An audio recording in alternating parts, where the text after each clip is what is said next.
Imagine being a content creator for literally almost a decade and still ass at it. So, I did 2 fuck ups. Welcome to the stream, by the way. How y'all doing today? I hope y'all doing well.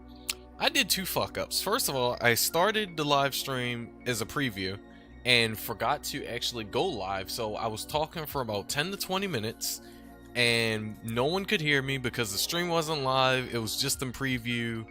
And yeah, so no one could hear me and that was live. Second thing, yesterday when I think it was yesterday or the day before yesterday, my PC randomly froze on me when I went out to go, I think, run to the store and then come back.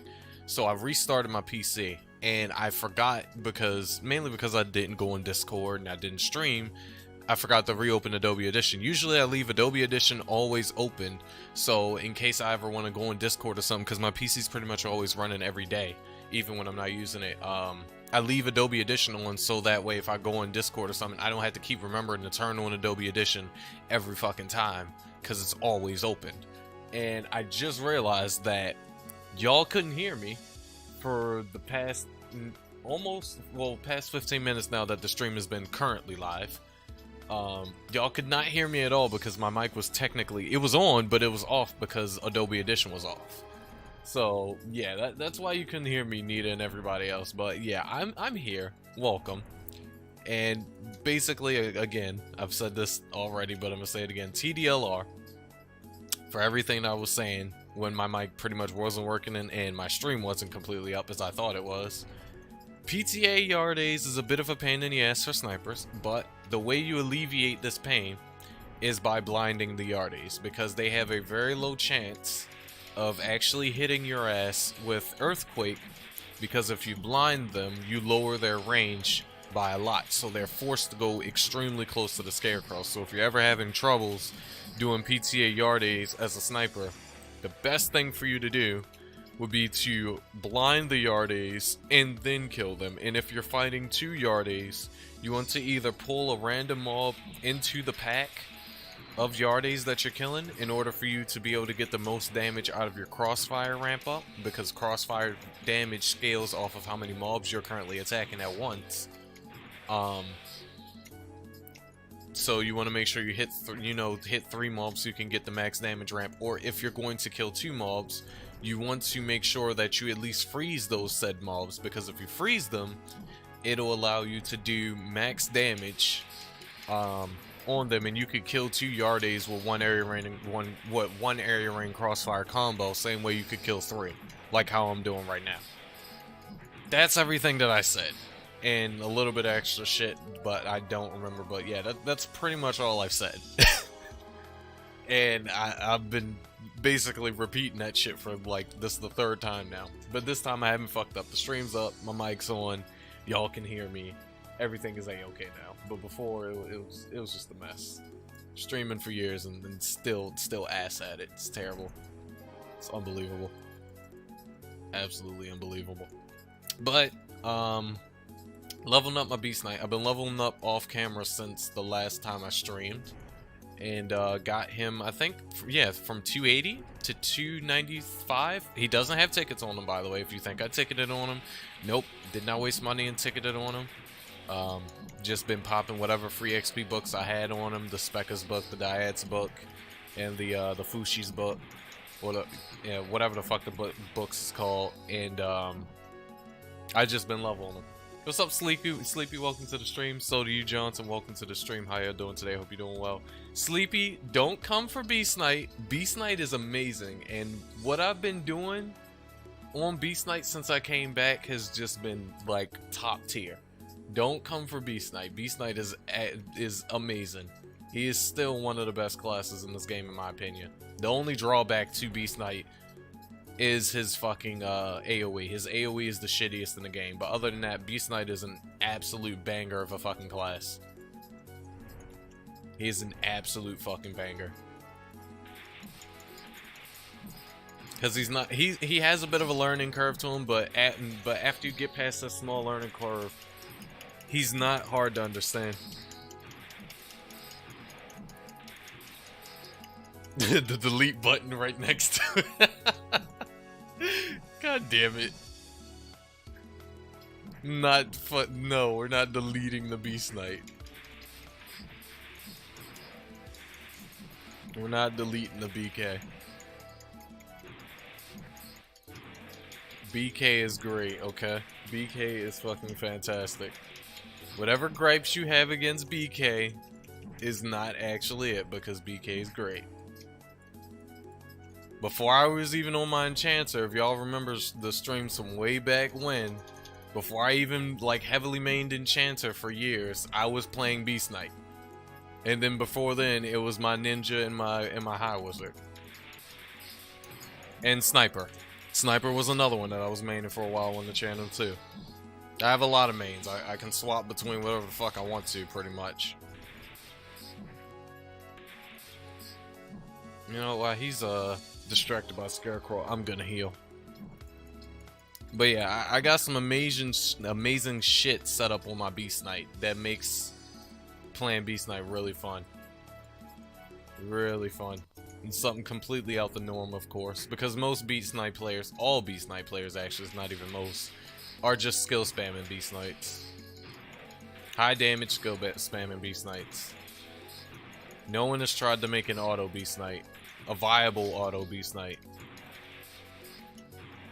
And I have found out how to. Didn't take long, honestly, because it's not hard to... This Beast Knight is like one of the perfect classes to set up for auto, but you just don't see people doing it. He has the toolkit and the skills and abilities to be able to do so, but no one has done it.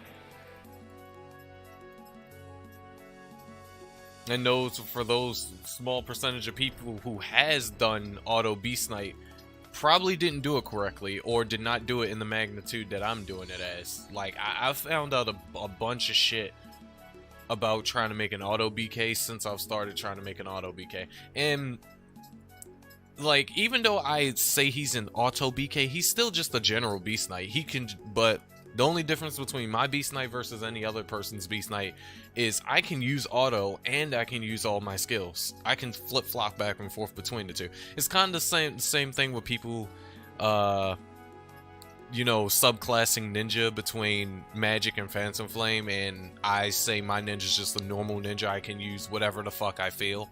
I can use magic or melee side whenever. It's kind of like that. Yeah, miss auto ninja too. We was talking about that last stream, how I still miss, everybody still miss 9-clone Dancer clones and just 9-clone ninja in general, auto ninja in general. It was fun. It's not like you can't do auto ninja, but it's way too hard now. It's way too fucking hard. It's not like it's impossible to do fucking auto ninja. It's just... It's honestly like not even worth it, because it's so difficult to, and your survivability is going to be so fucking low, and it's just so much work and effort for so little gain that you're better off just spamming Phantom Flame Dancer clones or spamming Phantom Flame magic skills.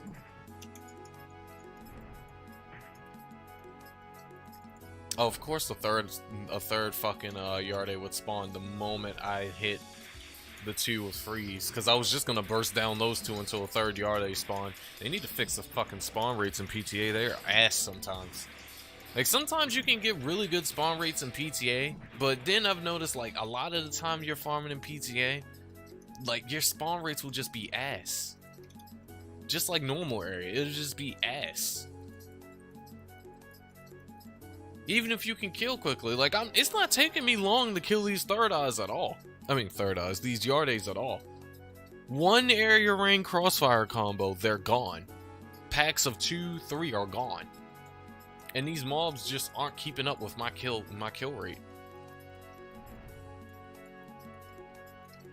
Like, I don't fucking know what the fuck do I need to do in order to keep their spawn rate going. And it seems like I have to keep hitting, like, Yardes after I'm done just to have a chance of something else spawning.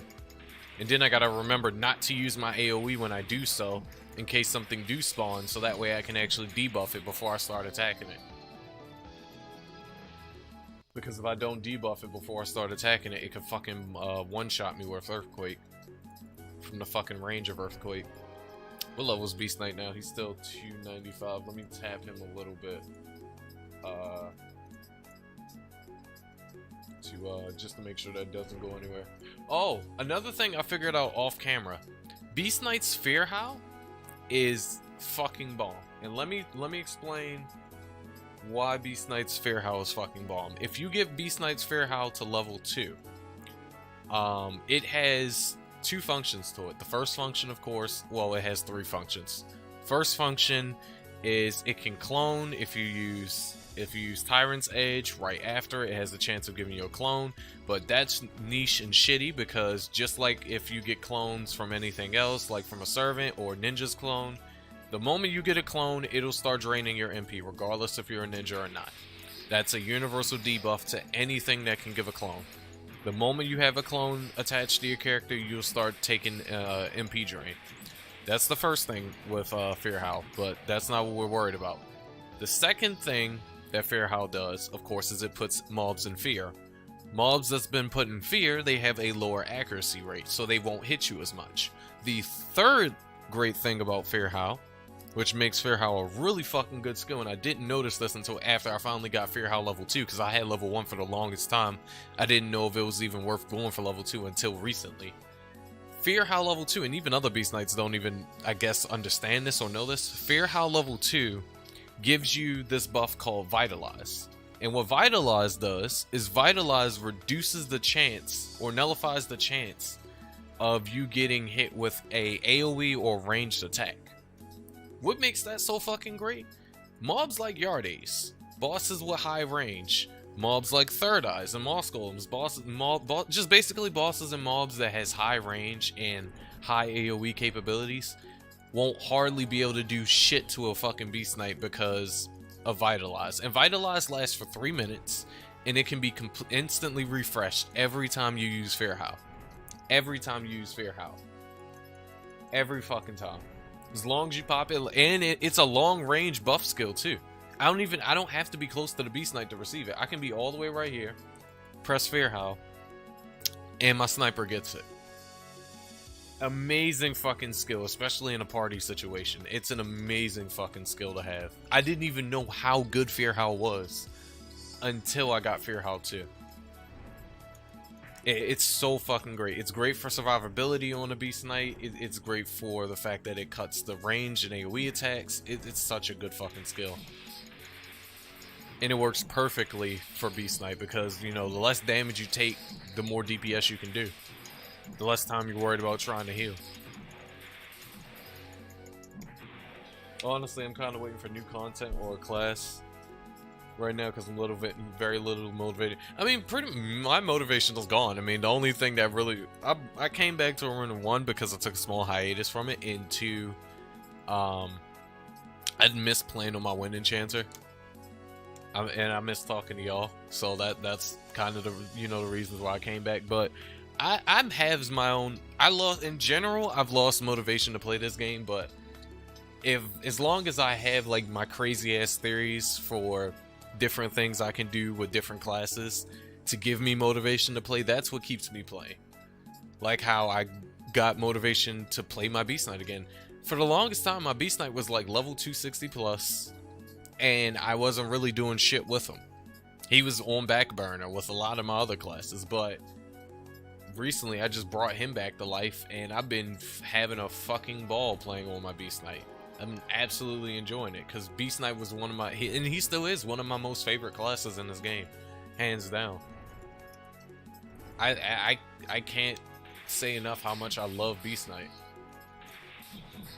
I love him as a class. Like he's everything I want a sword / melee class. Oh shit, I'm spamming the hell out of area rain, not realizing that I wasn't spamming crossfire. Oh, I'm a damn sniper noob. Been playing sniper for years now and still a shitter at it. That's great. Yeah, like I can't get enough of Beast Knight.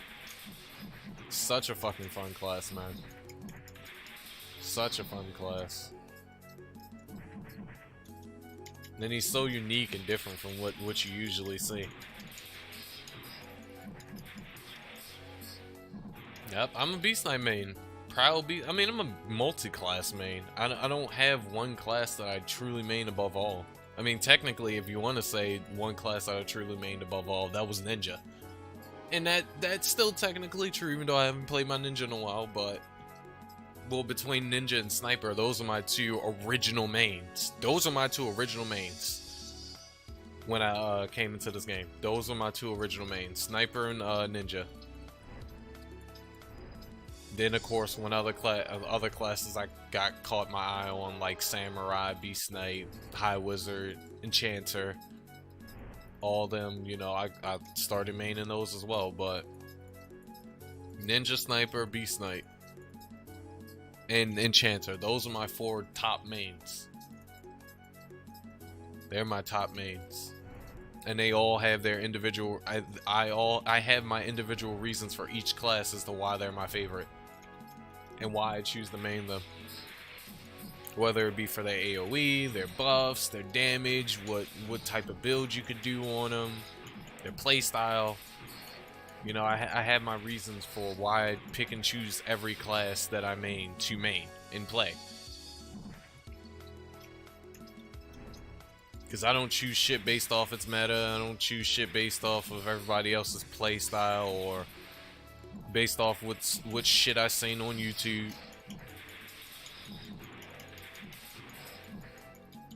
If the class has skills that I like, and a playstyle that I like, I'll fucking play it.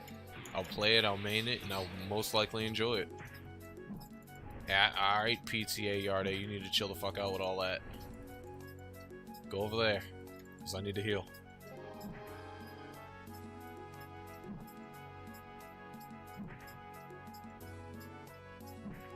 But Sleepy, since you seem to can't stand Beast Knight so much, what is your vendetta against Beast Knights?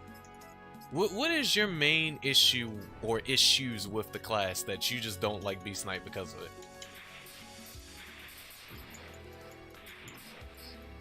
Like, tell what's the tea? Tell me.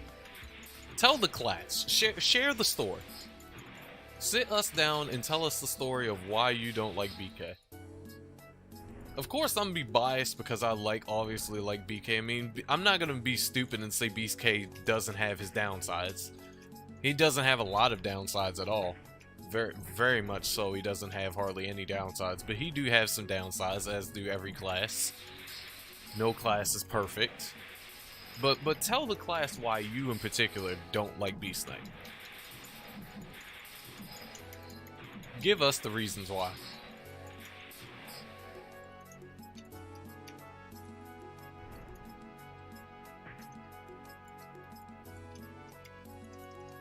Because maybe we can shed some light on how it's maybe incorrect or correct, depending on what it is. It all started in the summer of 2018. Oh lord, this sounds like the intro of a fucking game. Go on.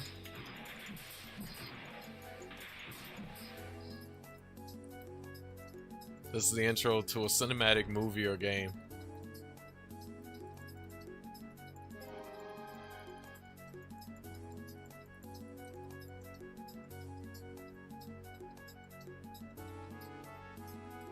I've been in love with these treat cookies as a side note. 500 MP and 500 HP. Every time you use it, oh, it's perfect. It reminds me of, what was that fucking, it was some item that was in the tomato event. Some MP regen item that was in tomato event that I farmed the literal shit out of. I had a shit ton of that material. It was such a great regen item. I missed the tomato event. I think I actually missed it this year. Because I wasn't playing at the time. I think I actually legitimately missed it.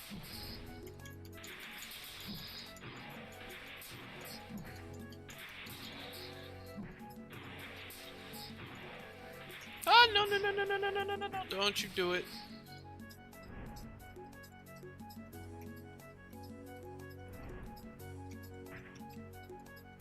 I see your message, Sleepy, don't worry, I'm gonna kill these mobs and look. And take a look.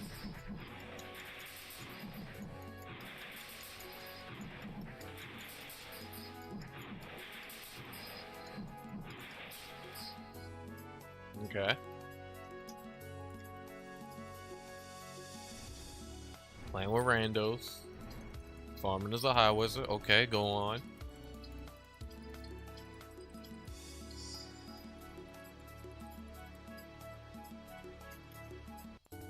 I kinda miss high wizard myself. Too bad the fucking 340 skills is absolute dog shit.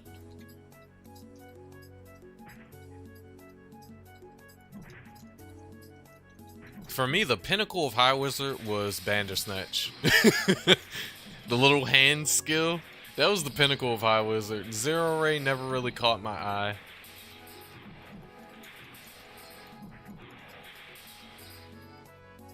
For me, it was all about Imperial Bandersnatch.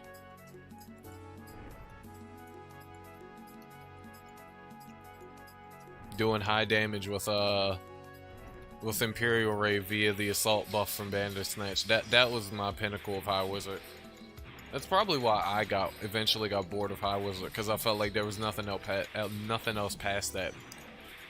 Just like Enchanter, their 340 skill was very shitty and really held no real merit, and because we have shitty devs, they never reworked it and it never got changed. And like the only usefulness of, for instance, for Enchanter's 340 skill is the fact that it gives you increased auto skill, so it just allows you to proc your elemental combos a lot more. But to be honest, they need to rework Enchanter, because Enchanter needs to finally have all of the elements conversions. Not conversions, and what I mean by conversions is all the elements mana conversions, and all of the elements is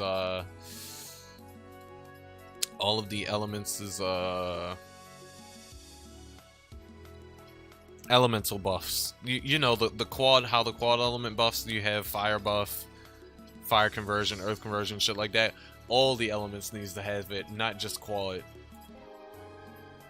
Because it's such a DPS loss for the three for light, dark, and neutral, because we don't have it if you try to play light, dark, and neutral.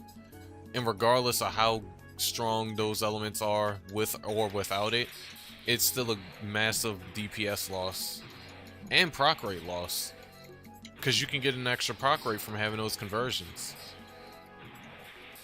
and we don't have it because the developers are fucking retarded, and they decided to release a class that only can use technically 4 elements, any of the 4 quad elements, and not really use the other 3 to its best advantage, even though you can use them.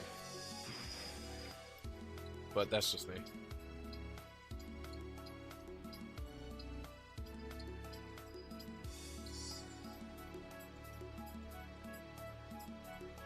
Oh.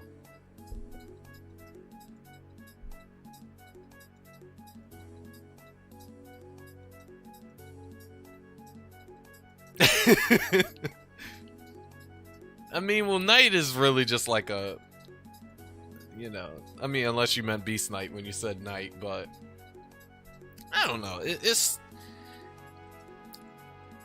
like Beast Knight is very much like very similar to Sniper in my honest opinion when it comes to like when does the class actually get good. Same thing with Enchanter. Like these 3 classes in particular, they don't really get good and get decent enough until you are 240 plus with them. Enchanter doesn't even get really fun until you get 650 until you get 260 plus, because you pretty much need Kadal, Limit Break, all the gear, and you need Spell Burst in order to make Enchanter useful. With Sniper doesn't get good until you get Crossfire and Decoy, because otherwise you're just going to be dying all the fucking time, and you're not going to have no way of like diverting mobs' attention away from you and shit like that. And then with Beast Knight, you don't really get the bread and butter with Beast Knight until 260, until you get 240, 260, until you get Impact Blow. Beast Knight is kind of niche up until you get that point. I mean, Beast Slash is great early on, but the only skill you got to work with, especially damage-wise, is Beast Slash from 140 up. And Beast Slash is not one of those like independent damage dealing skills. You can't really use Beast Slash as an independent damage dealer. You need it Beast Slash to be in combination with Impact Blow in order for Beast Knight to be worth it. I mean, we do also have Running Man at 220, but Running Man gets annoying as fuck to use because you have to always be at a distance, and because it's not like Backstab or an Assassin where it resets your position to use the skill every time, you have to keep constantly manually resetting it. And for the first couple, like 100 times you use Running Man, it's gonna be fun, but you try to use that skill as a constant way of dealing damage to mobs, and then mobs always moving as you're moving towards you, as you're trying to run away from their ass to then run back to them with Running Man. That shit gets annoying. So I can kind of understand some of the hatred from playing Beast Knight.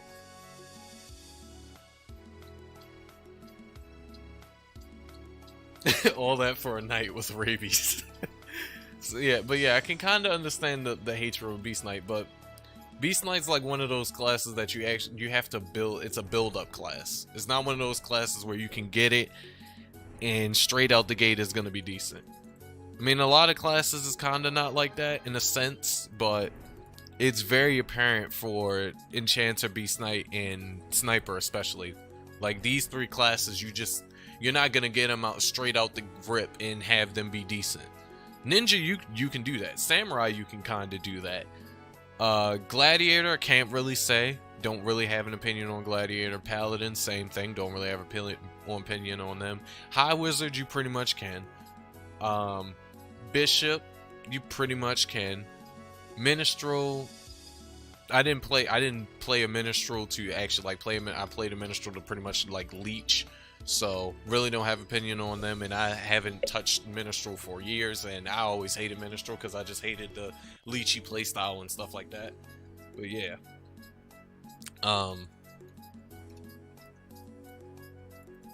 Yeah, I can kind of understand the hatred. But at the same time, and maybe this is just a biased opinion of mine, it's not a sole reason to hate that class.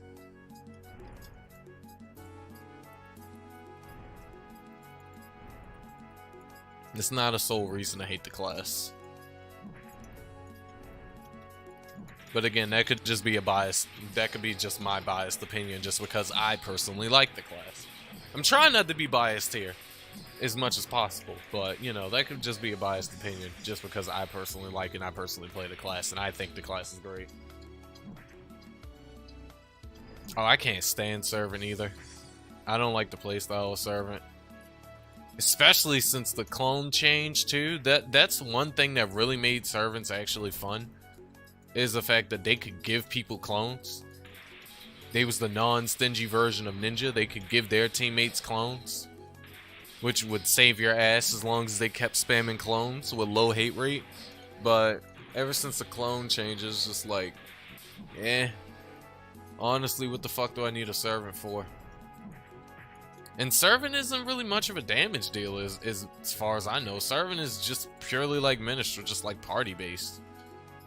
You use them in a party. You use it to connect with somebody else and give somebody else buffs so they can do damage while you just pretty much sit there and shake your dick around and just hope that they kill the mob or boss before you all die.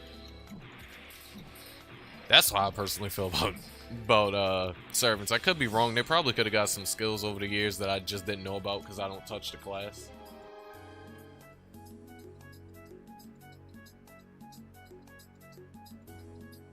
You could serve and solo most of the gods as well. That's pretty nice. That's pretty good. But again, you know, Servant wasn't my playstyle. It was never my playstyle. It's never a class that I saw appeal in. Nice to have one in a party, couldn't be one myself.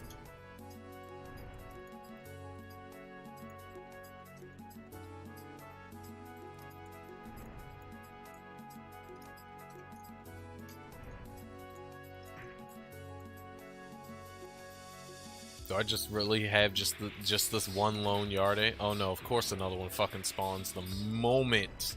Two spawns literally in the same fucking location the moment I start area rank crossfire on one. See, this is what I mean by spawn rates are so fucking jacked in PTA.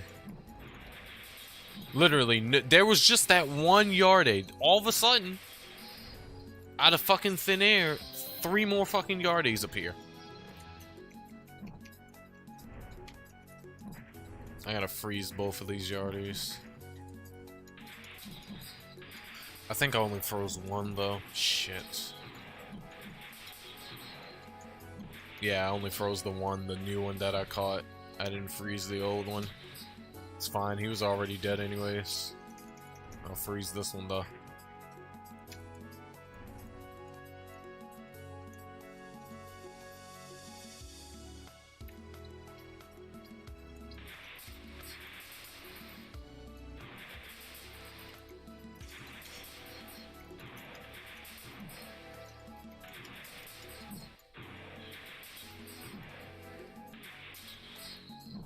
How are you not dead yet? God damn it, I gotta heal. I will heal, actually.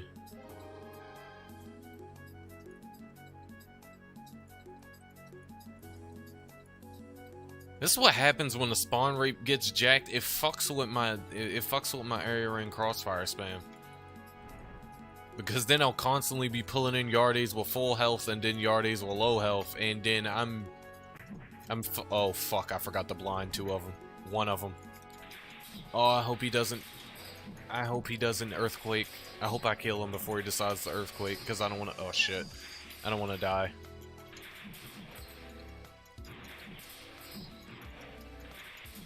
And I know that earthquake is coming.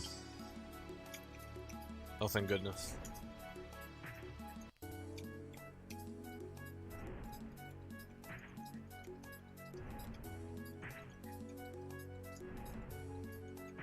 Oh yeah, I mean, shit, some of the bosses in Episode 3... Episode 3 was like the glimpse of what the fuck the future for Iruna bosses was. It's not like all the bosses in Episode 3 was all easy mode and hunky-dory either. There was quite a few bad apples in fucking Episode 3. Who had jack damage and then retarded debuffs and retarded map effects, or buff clears. Episode 3 was... Everything before Episode 2 was fine. You had a few bad apples in like Episode 1 and 2. Mainly Shinjil and fucking, I believe, Boss Hades bitch ass. They were like the bad apples. And I think... Who else was a bad apple between 1 and 2? I was about to say Tyrante, but she wasn't that bad, honestly. Plausida's bitch ass, he was a bad apple. Metal Brow. I want to say Lightning Dragon, but he wasn't really that bad. Mezzaluna and a few others. There was a few bad apples between... Bottom line, there was a few bad apples between 1 and 2, but it wasn't that many. 3 and up, that was... Alright, this is how Iruna's gonna be for the rest of the game. You're gonna have bosses with just stupid damage, stupid map effects, status effects, proc rates, clears, all this dumb shit. Prepare your anus, because it's about ready to get real. That's pretty much how every other episode past 1 and 2 was. And it is, pretty much. Not only that, the quest in the quest from start to finish is all fucking appalling. I swear I wish they would update the game so that way you don't have to use main quests in order to level up and to eventually get shit unlocked like your Apostola and shit like your Relic Glass. I wish there was a dungeon system in this game. Or...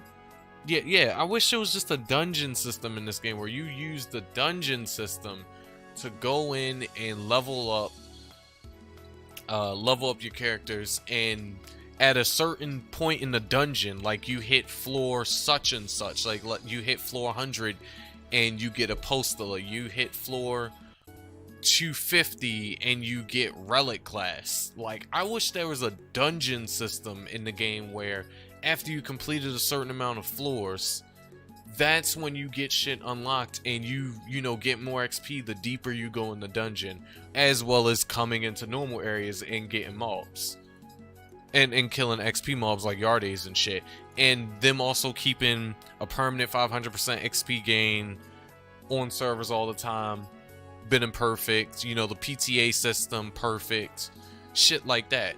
Not this... oh, you gotta like, that's one of the main reasons why I can't stand remaking characters. And sometimes I'll make new classes and then I'll hardly ever touch them after a certain point, because when it comes to questing, I can't fucking stand it. It's so time consuming, and it just feels like you're replaying the game from scratch all over again, because you got all this shit to farm, all these quests to do all over again. Then on top of that, you gotta stop to do annoying ass side quests to get skills. It's just so much unbearable work that you just don't feel like doing, and it's just a pain in my fucking ass. Like, it's an absolute pain in my ass. Like, this game, this RPG in particular, has the worst progression system of any game I've ever played, RPG-wise, of any game.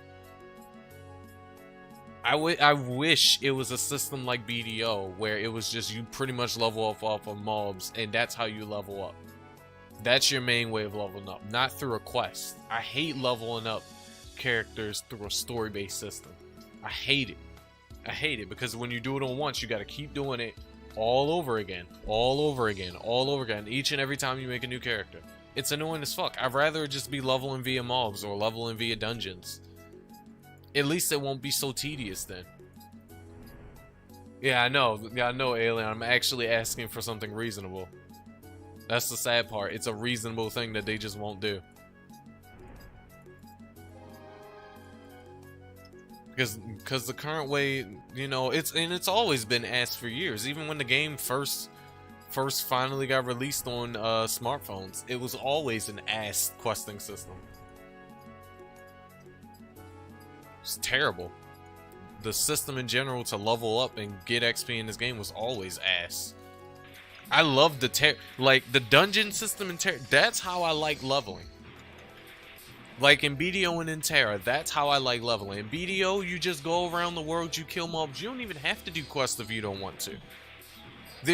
There's nothing on the quest outside of like a few like minor things, like maybe NPC knowledge and a few minor things that you may need from MQ eventually. But you don't necessarily got to do MQ in BDO in order to, you know, get gear and progress it within the game and stuff like that, because that game is mostly a sandbox open world PvP based game. Everything that you're doing eventually is leading up to you just PvPing and fighting for spots to grind at and make money at. And in Terra's you do dungeons pretty much to level up fast in that game.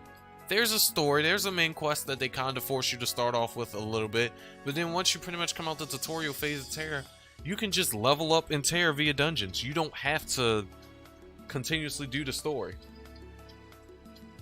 Or the story brackets or whatever the fuck they call their story in Terra.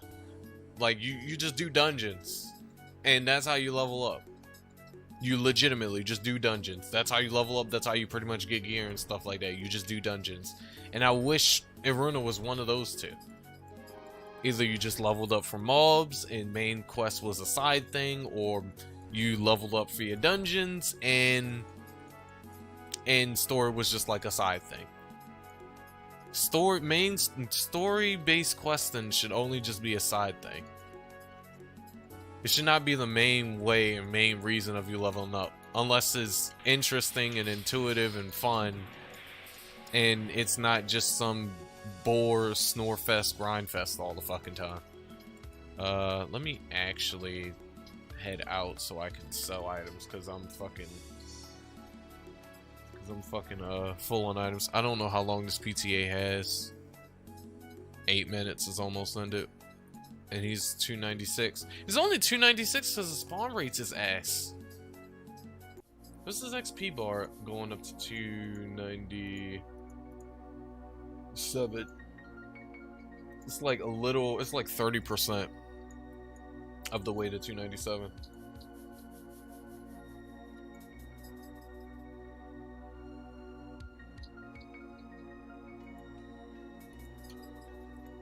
Yeah, that's what I hate about it. Yeah, they force you to want to and I don't pay attention to the story. I know nothing.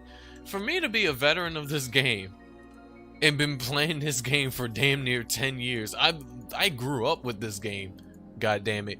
For me to have grown up with this game, I cannot tell you one single thing about the fucking story. I do not give a fuck about the story in this game. I could care less what the fuck the story is about this game. I don't know shit about the story. Nothing. All I know is a few NPC names, and that's it. And that's it. That's all you're gonna get out of me story-wise. I'm gonna tell you a few NPC names. That's about it. I don't know shit about the story, and I don't care about the story.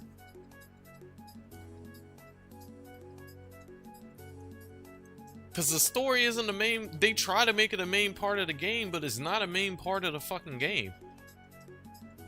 And they try to force that shit down your throat, and it's just like, oh god, no. And in Alien, like you said, they want you to farm rare shit or uncommon rare shit all the fucking time.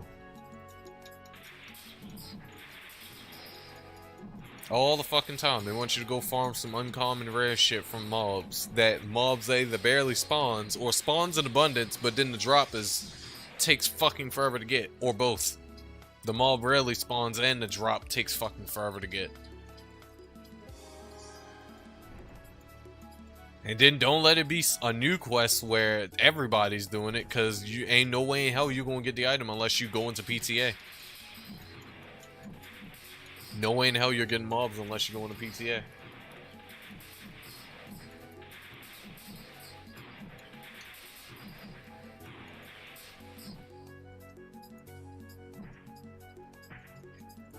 Yeah, like, there isn't no point. There isn't no point for the fucking story. And then mob-wise, like, look what they did with the mobs. We go from episode 1 to episode 5, pretty much every boss that you encountered was unique. There was a few rehashed bosses here and there, like Gracias. You know, there was I think it's like 2 or 3 different fucking Gracias you had to fight in the story. There's like 2 or 3 different fucking silly Zagas you had to fight, the 2 Aninas. You know, basically it's just a few rehashed bosses and brought back bosses, but pretty much there's a whole roster of just individual and unique bosses from episode 1 to episode 5. Then in episode 6, outside of the few new bosses we get in episode 6, it's like, okay, now we're just gonna bring back all the areas from episode 1, and we're gonna bring back all the original bosses that you already fought, just stupidly hard versions of them. Yeah, the Gracies and the Sillies did make sense, though. They did make sense. Because they're, you know, light and dark sides fighting and whatnot, and then the equilibrium bullshit or whatever the fuck they had set up for that story. But everything else was just, like, rehashed. If there was a duplicate of the boss. But yeah, like episodes, like once you get into episode 6 is nothing but all the bosses you fought, just like jacked, doped up versions of them. Yeah, I know, my baby Eason, I still love Eason, he's still one of my most favorite bosses in the game. Still wish I could have him as a pet. But yeah, like Eason. It's like, hey, you remember the level 97 to 100 Eason you fought in the ice tower? You know, that tower that you had to go up 5 to 6 fucking areas just to get to him? Yeah, you remember that baby dragon? Well, here, we made a level 3 to 400 version of him who's absolutely cracked on the fucking sticks. Good luck trying to kill him. Have fun. Winky face. And then you just get fucked by this dragon who's just been doped up to no end. And it makes you want to die.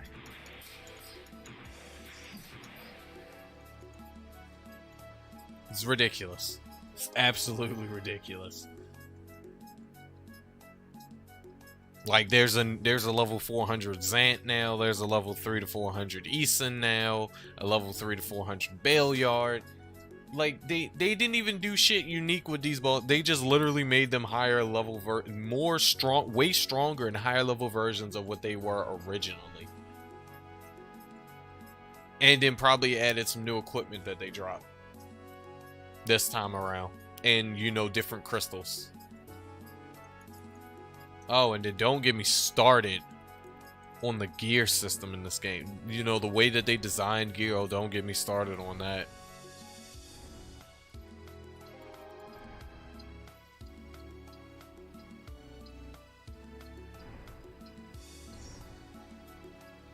Yeah, yeah, and a lot of new players do quit because the bosses are stupidly hard and they don't know how to build and work characters. Because the game doesn't really tell you, hey, you need to really focus on the class that you're trying to be, you know, the third tier, special tier class that you're trying to be. Not, you know, throw your skill points all over the fucking place and have a good time. The game doesn't really tell you that. You gotta go online. And then there's so much fucking misinformation and outdated information online about Iruna that it's hard to really grasp what you gotta do for a particular class in order to make that class good and, you know, work your way up to being whatever class you're trying to be. Like, the game isn't gonna tell you, oh, if you're trying to go from warrior to beast knight, then you need to invest in strength, vit, and crit first, or dex, vit, and crit first. You know, starting off with vit so you can actually have a little bit of HP, and then dex and crit as you go along the way. The game isn't really going to tell you that. It's just going to be like, hey, you can invest stat points into these different stats, you can use different weapons and have a good time. It's not going to really explain to you what you got to do. The worst thing is, it doesn't even, like, when you actually turn into different classes, it doesn't even, at the very minimum, like, you know how in other games it'll give you like a recommended stat up you should pick for your character, or recommended skill setup you should have for a character? It doesn't even have that for the stats. It doesn't even have that for the stats. Another thing I wish would be a thing is, because of how difficult this game is, every time you turn into a class or upgrade a class, like for instance you go from adventure to apprentice something, and then from apprentice something to full something, and then from that back into another apprentice, into another full class, the game should allow you to choose to either reset your stat points or leave them the way they are for free. That way, if let's say you fucked up and let's say you're a completely new player, you have no experience with this game at all, you didn't hardly do any research, you just jumped in and just started fucking around. Let's say you invested all your skill points as an adventurer into like Vit, and now you researched a little bit about the game, you figured out what tier 3 class you want to play. You want to play I don't fucking know, ninja. You want to be a phantom flame ninja. So now you know you got to invest in strength, agility, and crit, or yeah, strength, agility, and crit. So all your points is literally into Vit, nothing else. So you've been hardly doing shit for damage for the longest time, and you've just been barely making it. And you want to turn now from an apprentice whatever into a full-on warrior. You know, allow people to keep constantly resetting their stats every time they change classes, so that way we can, you know, a person can fix their skill point build to for it to work well with the class that they're playing as, so that current point in time.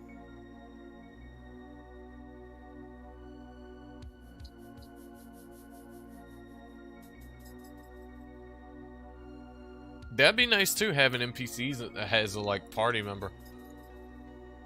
Or not even NPCs, just what they could just simply do is just when you're grinding solo, when you're doing main quest solo and you're fighting bosses solo, you just get a buff. Like how, you know how some of the quests you'll get like a little buff, when you when you're fighting a particular boss for a main quest. You should just get like a little buff that'll increase your damage, you know, increase all your stats when you're doing it, instead of a stupid ass NPC in your party. That'd be much better. Because Iruna basically is, like you said, it's a solo game. This has been a solo game for years. It was a little bit more party based a few years back, because you know there was a little bit more people playing then, and it was more sociable back then. But this game is completely dead and so unsociable now. And then vast majority of people who play this game now, they don't even fucking speak English. That's the worst part about it. So there's just language barriers all over the place. This game is pretty much solo. It's solo. It's just a solo based game. The only time you're ever gonna have any sort of socializing or companionship in this game is if you just randomly talk to people or be like me and become a content creator for a dead game. I mean, I may sound harsh, but I'm being true. I'm a content creator for a dead game. You know, to try to create an audience to actually have some people to play with and stuff like that. What's up, Azzy? Welcome to the stream, by the way. How you doing today? Hope you're doing well. But yeah, it's like that's the main problems with the game currently. It's a solo-based game and it's a massive language barrier. Everybody who's playing now is speaking some weird foreign fucking language, whether it's Hispanic, Taiwanese, Japanese. You don't fucking know what they speak at this point. Ancient Indian, New Mayan, Old Mandarin, New Mandarin. You don't know what the fuck they're speaking. And you're trying to socialize with people you literally can't even have a simple conversation with.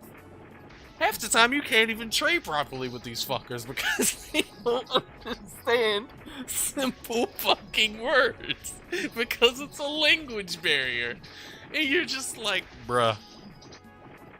Even some of the content creators that's in the game, like, it's a language barrier with them. And then it's even worse when they attempt to use, like, shit translators like Google Translate to try to communicate back to you in English, and it's just a massive fucking headache. It's just a massive fucking headache, man. It really is. Your brain is just all over the place. Your brain is just mush at that point. I can tell you now, all four of these people here, probably two out of the four speak some foreign language primarily and don't hardly know any English. And you cannot have a conversation with hardly any of these players. Yeah, pretty much. Pretty much. 90% players are pretty much everything except for English in Iruna now. Pretty much everything except for English. Everybody who primarily spoke English is gone.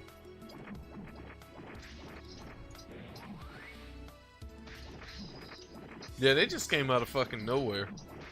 Absolutely out of nowhere and just flooded in the servers. I don't know what the fuck all that was, but they just came out of nowhere and just flooded the servers.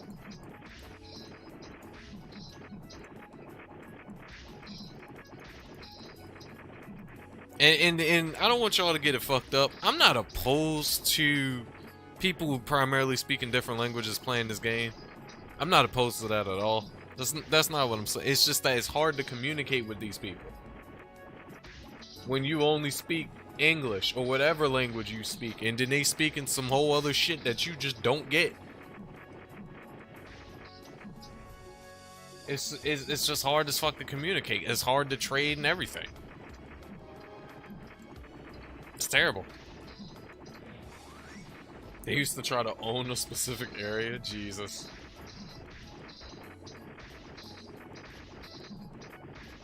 Maybe I learned English through when I could play and socialize properly. Yeah, that's a good thing.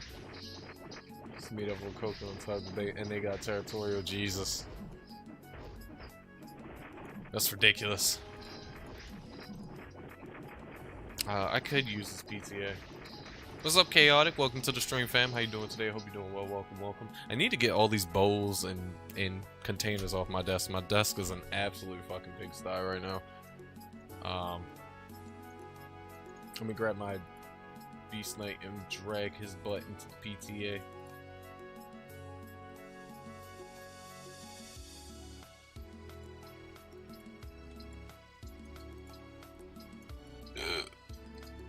That's good. We doing that a little bit of the same over here, good buddy. We just vibing and chatting.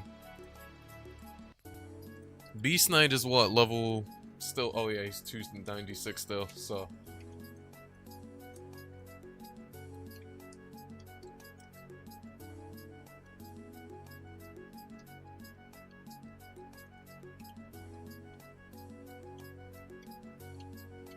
I don't think I remember. Probably not.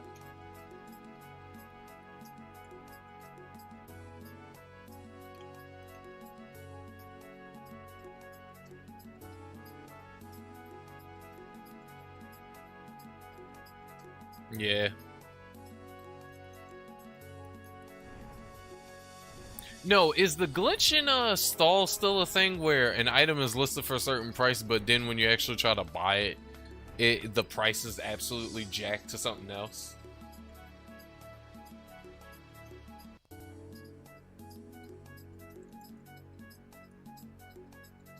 Oh, Azru swapped the BK now? Interesting.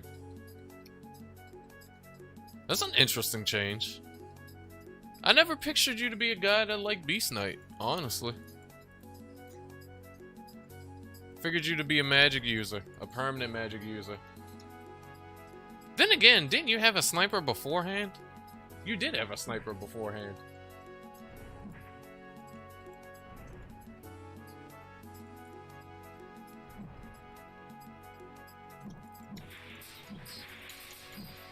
At least I could have sworn you had a sniper beforehand. I forgot what the fuck you met me on to start off with. I don't think you met me on an enchanter. That wasn't the first class you met me with. It was with a melee class, if I could remember correctly. I swear I think it was a sniper. It was a summoner.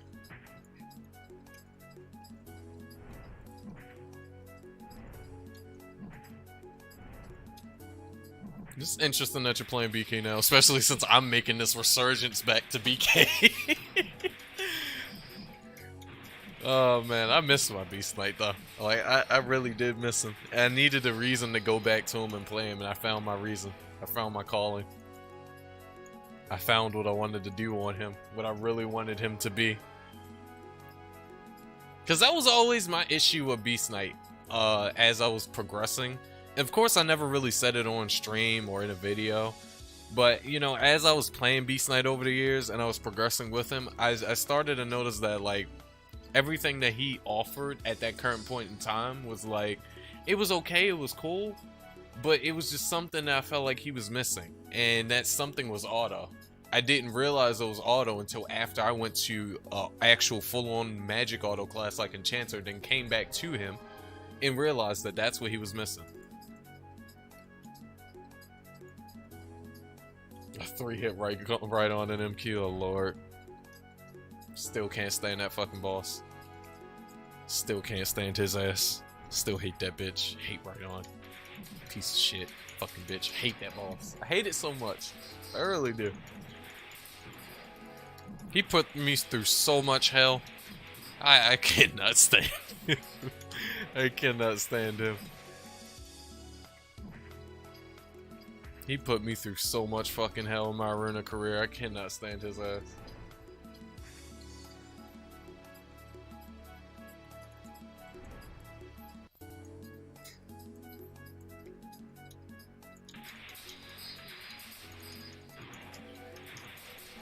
They didn't do any buffs to BK from what I've seen, not recently at all, or when they did the major changes, it wasn't really no buffs, they just gave him new shit. It was just that, I think what was the problem with Beast Knight back in the day was no one really knew how to use him. No one knew what he did. No one knew how Beast Knight really fit in. I am doing a Halloween event currently, but I kind of stopped for right now. But I am in the midst of doing a Halloween event currently on my Enchanter. But yeah, that's what I felt like that was one of the big issues with Beast Knight when he first dropped. Is no one didn't really know how to use him.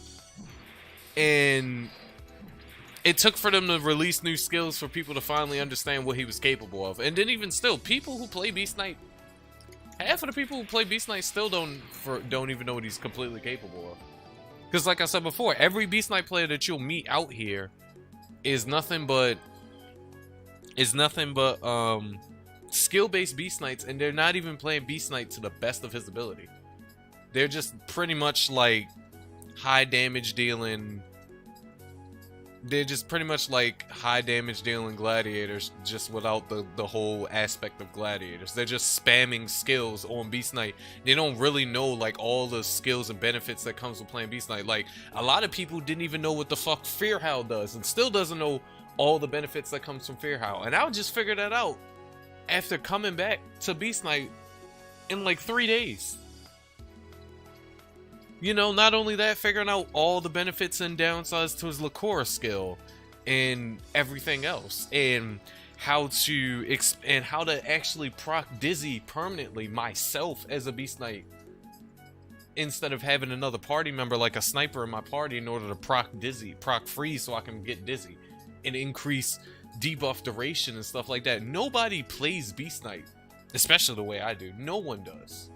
No one does. No one thought of that. No one thought of making a fear set on a Beast Knight to increase, not even agility based Beast Knights who uses claws ever even thought in their wildest dreams to, hey, let me see if there's any gear in the game that increases fear duration, so that way mobs or bosses will have a longer debuff of fear, so that way they won't hit me as much for a longer period of time. That way I spend less time healing and more time doing DPS. Let me create a freeze set, a freeze activation / duration set, so that way I could freeze a target, and then once I freeze the target, I can spam them with Beast Slash followed by shit tons of Impact Blow to proc Dizzy to multiply my DPS of Impact Blow and bleed, well, not really bleed, but multiply my damage of Impact Blow even higher than what Impact Blow can do innately on its own with just the bleed proc alone.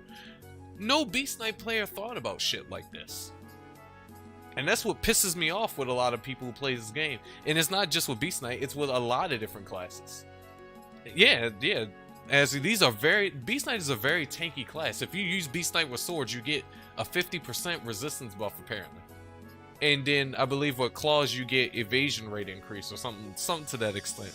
But Beast Knights they are a powerhouse, high damage dealing class that they just, oh man, and then the extra tick damage that you can do and you can get from bleed proc is fantastic on a Beast Knight. It allows you to do so much burst damage, it's fucking ridiculous. It's fucking ridiculous how much burst damage you can do with a Beast Knight with bleed proc alone.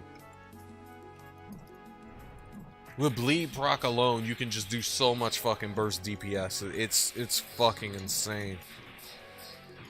It may take a little bit of build up on a Beast Knight, just like how it does with Enchanter, because just same thing with Enchanters. Enchanters are great, but Enchanters aren't one of those classes who can just enter a fight and then instantly just go to fucking town. Enchanters requires build up. They requires time to buff up and everything. They can't just instantly jump in and just start slaying every fucking thing. Same thing with Beast Knights. They require a little bit of patience, you know, a little bit of planning and thoughtful execution, but the reward is beautiful.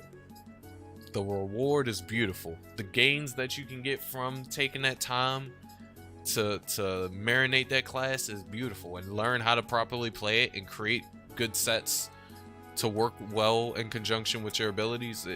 The reward is beautiful.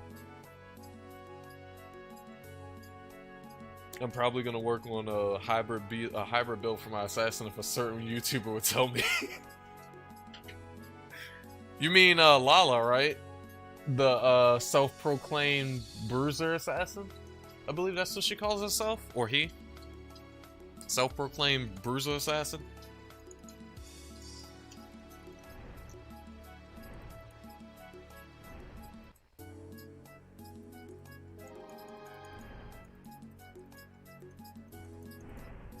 Yeah, enchanters are costly. They definitely are, especially depending on what element you pick. I can definitely attest to that. They are not a cheap class. They are not a cheap class to build on. They are not a cheap class to build on. You definitely require a lot of different sets and gear and crystals and shit to really get an enchanter built up. It takes a while to build up an enchanter, especially if you ain't got the means to do it straight off rip.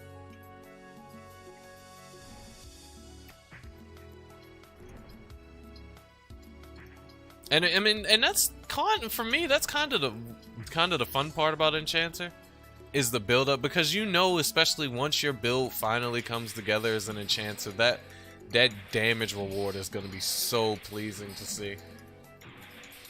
It's gonna be so pleasing and rewarding for you to see when you finally see your enchanter start doing 300, 400, 500 plus K DPS or whatever element you decide to use. That reward is just, it's such a fun feeling to have. When your enchanters finally built up the way that you want it to. Like for instance, I'm so hyped for them to update the Halloween event so we can finally get a fucking neutral magic crystal into the game finally after years of not having one. Years of not having one. Years of not having no crystal in the game that could proc a neutral magic attack at all, and the only gear in the game that was able to do it was Nail Espada, Seal, and Spell Sword's Ring. And you were forced to use that. There's no ifs, ands, or buts about it, and you could only get 3 proc rates because there's only 3 pieces of gear in the game that actually gave neutral element or a neutral attack auto skill. And then the sad part is Spell Swordsman Ring and Seal, their damage is shit in comparison to Nail Espada. Their damage for their mana wave is 10 to 20k less damage than that of fucking Nail Espada. Which is crazy. But that's how it is currently. But once Ryan's crystal drops, man. First of all, I hope the auto skill is something cool like Kadal or Domination. Even if it is just mana wave, at least it's gonna be a stronger damage in mana wave than what we have from the current special and additional out of the 3 pieces of gear that you can currently use for a neutral stat. Not only that, it's going to be one of the best auto skill crystals in the game because it's one of the very few, and there's only a few in the game currently, that not only gives a proc rate, but it actually gives increased elemental damage to the element that you're proccing. It gives 10% neutral magic. Her crystal gives you 10% neutral magic increase on top of the proc rate. That is amazing. That is amazing. That's a huge DPS increase.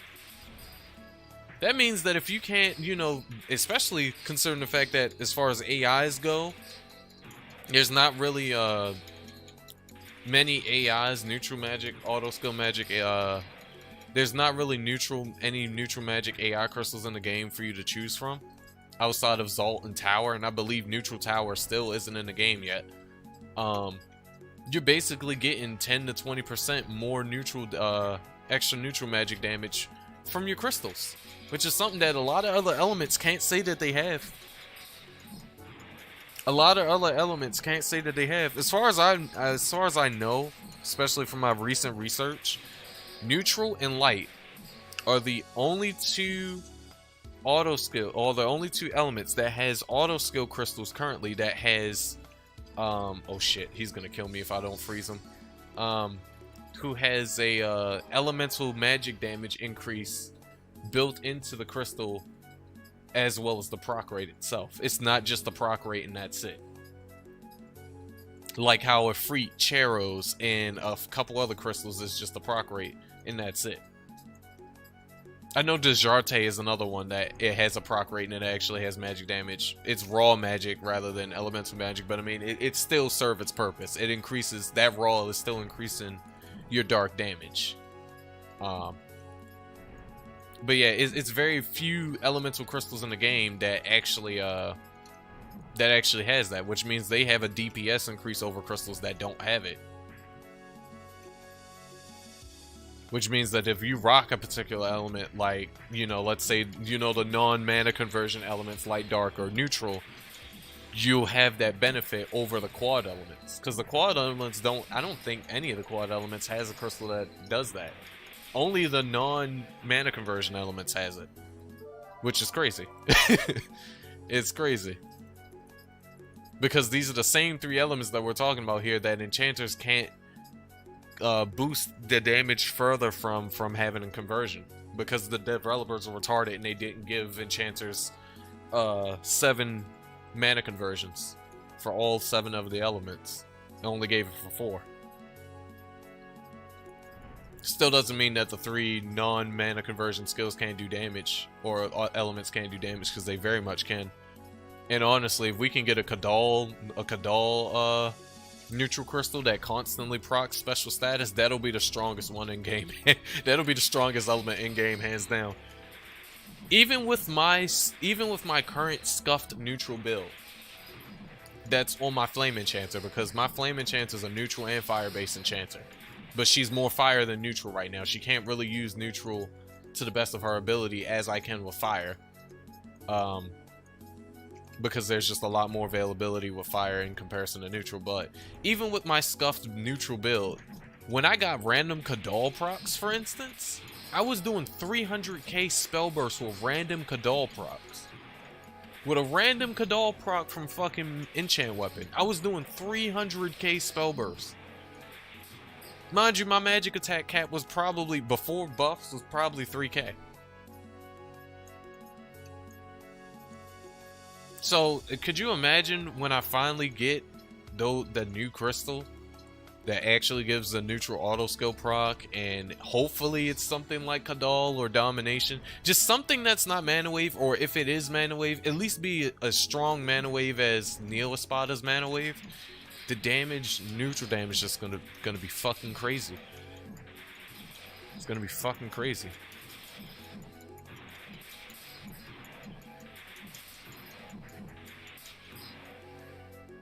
And I can't wait for it, man. Because I love neutral. I've always loved neutral. Pyra was a neutral enchanter before she was a fire enchanter. Because the first elemental element that I used on her was neutral. But at the time, I didn't know how to build it, you know, and stuff like that. But then I really got heavily invested into fire, because of course I fucking named her Pyra. So of course eventually I was going to get her into fire. And I got her heavily into fire. But neutral is still one of those elements that I always wanted to make an enchanter off of. Always. Ever since I got into enchanter. Which was why I put Dia Espada on her when I first got her. And then worked my way up to fire. But I still want to make a neutral enchanter. And I'm excited to see what that proc rate's gonna be for. Can they bring back skill quests? What do you mean by bring back skill quests? You gotta elaborate a little bit more on that.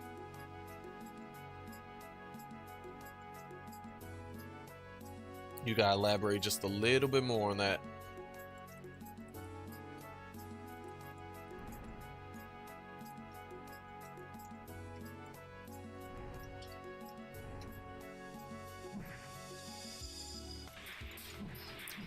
But yeah, man, I can't wait for that Ryan crystal, man.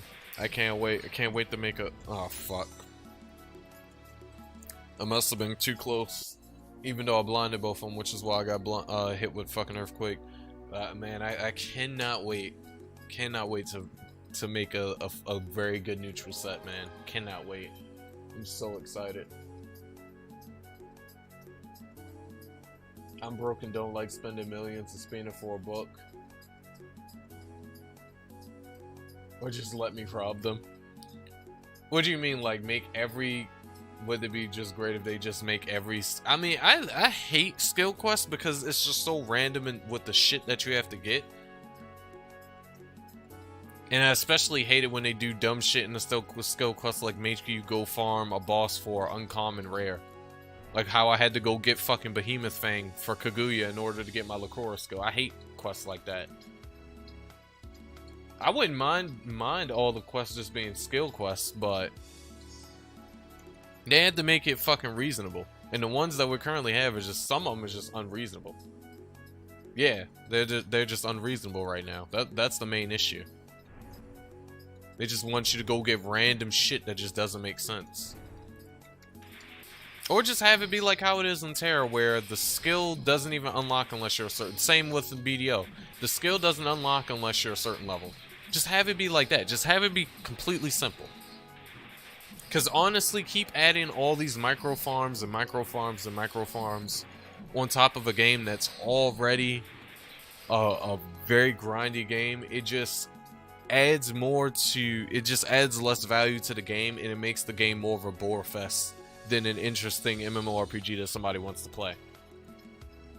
They could just do that. They just eliminate the skill book buying and eliminate skill quests altogether. Just make it how other games is, like Terra and BDO, where after you hit a certain level, that's when you get the skill unlocked. But in those two games, you require skill points in order to invest in them. But in this game, just since our skill point system is a stat system for our stat points, just make it so once you get a certain level, then you unlock the skill. That'll reduce the massive amount of grind that comes with, you know, making classes and trying to level up classes, is trying to get their skills. And that would also promote people to want to grind more, because at least if the skill system is like that instead of how it is currently, it would entice more people who want to try out different classes or want to grind levels higher on the classes that they currently play as. Because at least they know once they get to that level, once they do all the work that it took for them to get to said level, they'll be rewarded with that new skill. You know? It's already bad enough that I gotta sit here and do all this work to finally get Kaguya to level 300. And then once I finally do get him to level 300, I have to go do more grinding just to finally get the skill that I even sped level to 300 for. It's just all this micro grinding, all this micro grinding. You don't want to make your game an MMORPG game based off of shit tons of micro grinding. That's how you kill the player base. We want some grind. We don't want a shit ton of it. We don't want just layers on top of layers on top of layers on top of layers on top of layers of grinding. We want a good amount of grinding to keep us interested and keep us invested in the game, but we don't want so much that the game becomes such a snooze fest that you just don't want to play it anymore, because it feels more like a chore than a game that you're playing because you're interested in it and you're using it to pass the time. And that's what makes, you know, playing shit like Terra and BDO fun. I love leveling up in BDO and Terra, especially in BDO, because especially if it's some cool ass new skill that I can use in PvP and absolutely shit on some idiots with, and it requires me to be 60 to get, you know goddamn well I'm going to be speed leveling to try to get that skill. Because the reward is I'm going to get this really good, really cool skill that's going to have some really good damage capabilities in both PvE and PvP that I can use in my daily combos. And the best part is, once I finally bust my ass to get to that level, to get that skill, I don't have to like do no quest in order to get it. There's no extra micro grind for me to get the skill. It's just, hey, you reach this level, you have a certain amount of skill points to buy that skill. You can get that skill and boom, you're done. Congratulations, you got this new amazing skill that can probably one-shot a pack of players in RBF. Congrats. And this game is like, hey, you want this new skill? First, you gotta be this certain level to get it. And then you're like, well, fuck, okay, let me go get this level. And then the game is like, alright, well, now that you're at a certain level, now you have to choose between spending 5 to 10 mil or going to do this ridiculous ass side quest in order to get the skill. And you're just, which means more grinding. And you're just like, why? Why do you do this to me? Why do you treat me like this? Yeah, true enough too. All the drops that you need, pretty much all the good drops that you need for shit in this game is either uncommon or rare, or uncommon rare, or it comes from a stupidly strong ass boss. Yep, that is also true. Very fucking true. Very, very, very true. Which introduces more headache to the player base. Like, I'm not saying everything I'm saying as a means of saying like, hey, make Iruna brain dead easy to play. I'm not saying that. Like, it's just way too much micro grind in this game, you know, for the game to offer you what little it offers you as an MMORPG in comparison to other MMORPGs that's out there.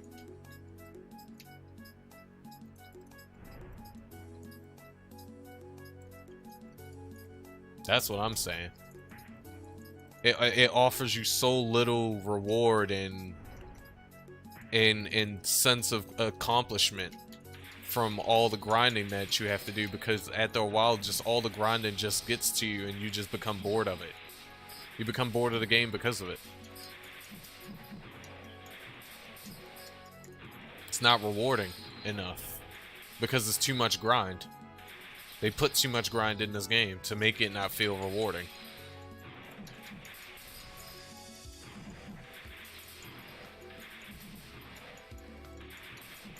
They just made Iruna Online just tedious. It's just a tedious game to play. A very tedious game to play. And unnecessarily, it's not even like a standard tedious. It's unnecessarily tedious. It's just an unnecessary, unorthodox amount of grinding and work and progression you have to do for so little gain and so little reward at the end of the day. And that's what pushes people away from the game. Or people who are currently playing the game, that's what causes them to maybe not want to play the game anymore. Or stop playing the game for a while. Because they're sick of that tedious, mediocre, boring, snore-fest of a grind that leaves them with very little reward. And leaves them with very little sense of accomplishment. Unless it was something that they were really going after. Unless it was something that they were trying to get, that they were really trying to go after. It leaves you a very little reward. And sense of accomplishment. And that hurts. It hurts to finally get something that you bust your ass so much for, and then when you finally got it, it didn't even feel like it was even worth all that effort for. Like, you know, for instance, me trying to get excess magic on my enchanter, on Pyra. I wanted excess magic so badly, you know, because I thought it was going to give me such a high DPS boost and increase and everything. And then when I finally got it, turns out it was just a shitty 340 skill. And I bust my ass and did all this work and did all this grinding and completed that stupid long ass skill quest for it for such little reward. It makes you, you know, it makes you not want to play the game because of it.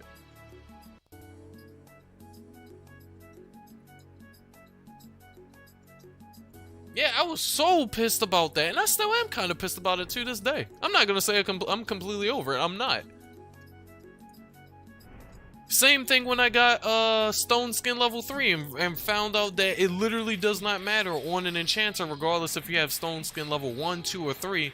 All of them functions the same way and gives you no benefit regardless of what level you have. That pissed me off too. Because again, there was another situation where I initially thought that, oh hey, I really needed Stone Skin level 3, so my enchanter's Stone Skin won't fucking instantly pop. Come to find out, it's just pretty much all RNG, and the only way you're gonna really keep your Stone Skin from popping is if you have a shit ton of evasion. That's the only way you're really gonna keep your Stone Skin alive. Because no matter how much max HP you have before you pop a Stone Skin, it's not gonna mean shit for its survival. For how long it survived, and no matter what level it is. That shit made me mad too. That's what I mean by this game has like so much grind for such little reward. You put me through all this shit just to get this, and then when I finally get it, it turns out to not even amount to anything. So it just makes you just say to yourself, like, what was it all for? What was it all for? What was it all fucking for? Same thing with Kadal too.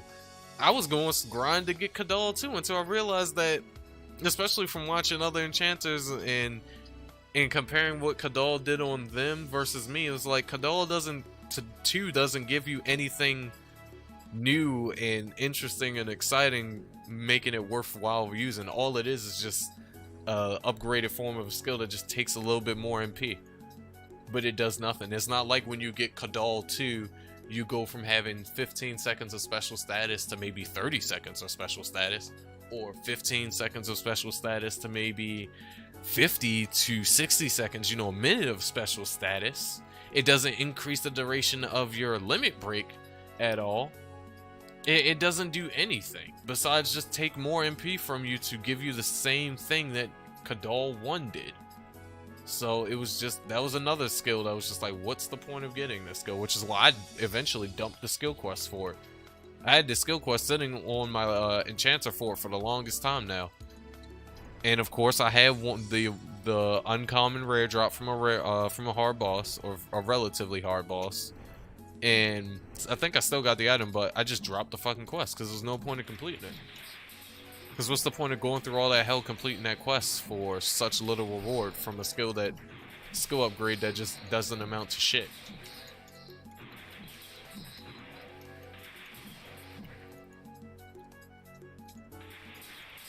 And man, if I could talk to the devs and ask them that, I would ask them that, like, why did y'all set this game up in like this? Where you got to do so much shit in this game for a lot of different things for different classes, and it's just so little reward at the end of the day. It gives you no sense of achievement when you finally fucking complete it at the end of the day. You honestly just feel like you were better off without. Like, oh man, like the High Wizard multicast thing. Oh man, I'm so glad I didn't go down that road. Because I felt bad for every High Wizard when they went down that road. A skill that, in theory, on paper, it sounded very fucking good. But in reality, it was just ass. It was just ass. They do have an email that you can message them on, but it ain't worth messaging them on, because it's not like they're gonna reply to you back. And if they do reply to you back, it's probably going to be some shitty half-ass translated message that you ain't even going to be able to half-ass fucking understand yourself. You know, if they even reply back to you at all. And even if you know, give them thoughts and suggestions on shit that they could change, it's not like they're going to ever change it. It's not like they're going to make those changes.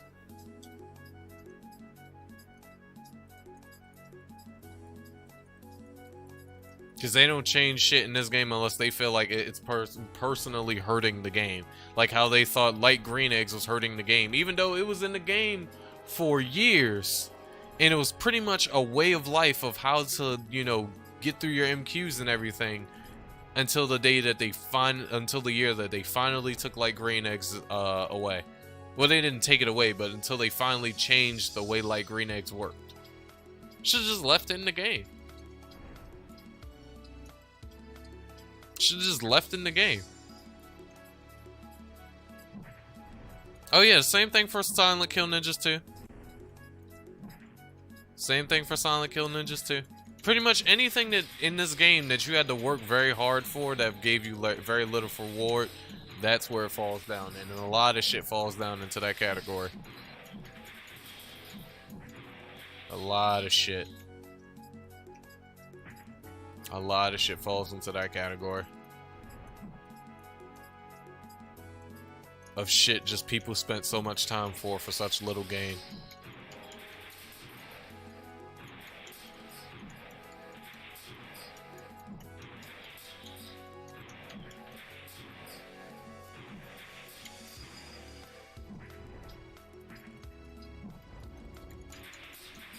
This is why you blind them, people. He used Earthquake. It was a very small chance of him using it because he was blinded, but he used it, and I was way outside of the range of it because I blinded his ass.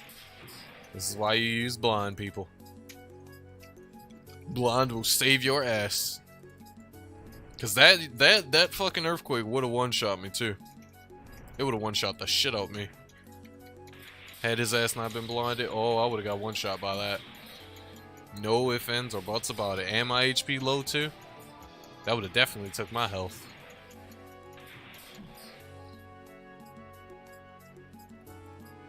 That was a no-brainer, easy one-shot right there. Let me make sure my phone is charging.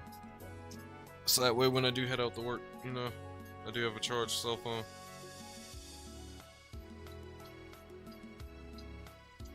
Yep, phone is charging. It's actually almost charged, which is great. Let me also check my scooter too. I'll be right back.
Still here, just cleaning up a bit. Give me 2 seconds, I'll be back.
Sorry about that, boys and girls. I am back.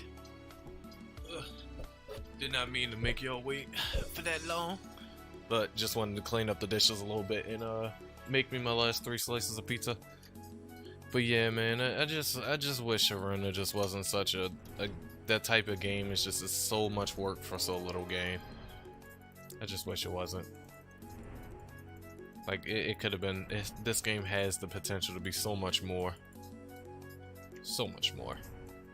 But at any rate, we're just gonna keep on trucking along, doing how we do and doing what we do, which is creating crazy ass builds and grinding our ass off to attempt to make these builds a reality.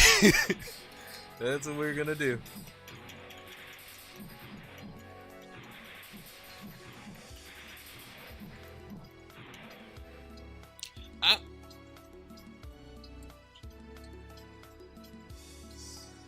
I don't really care for torrent. It's just, I don't know. It's maybe I kind of got bored with Toram easily when I played it.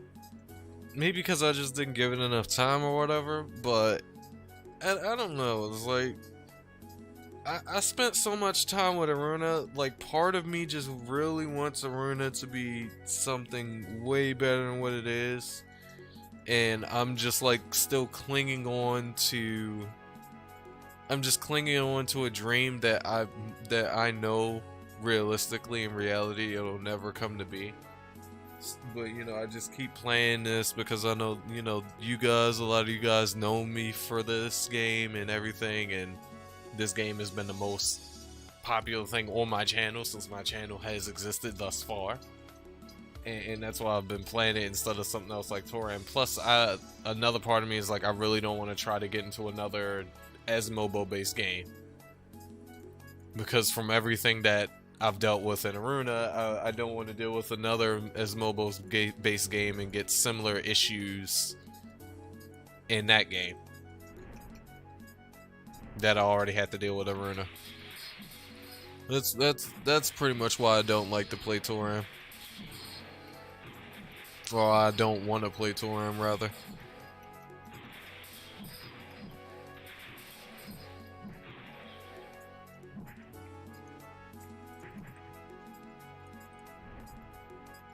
And then plus it's a whole bunch of new shit I'll have to learn. Of course, you know, Toram is still kind of similar to Iruna, even though they're very different games. They're still similar in a lot of ways, but it'd still be a learning curve to that game, you know, learning how to, you know, build whatever for whatever class I want to play, or have whatever playstyle I want to have and stuff like that. And I just don't feel like dealing with that.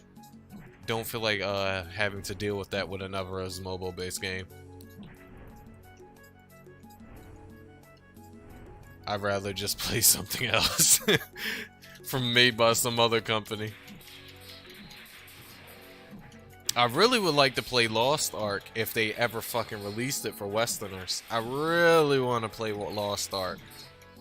That's been one MMORPG that I've not been able to get my hands on, that I've been desperately wanting to play for the longest time now, and I still don't think, and it's nearly the end of 2020, I still don't think they've ever released a Westerner version of it.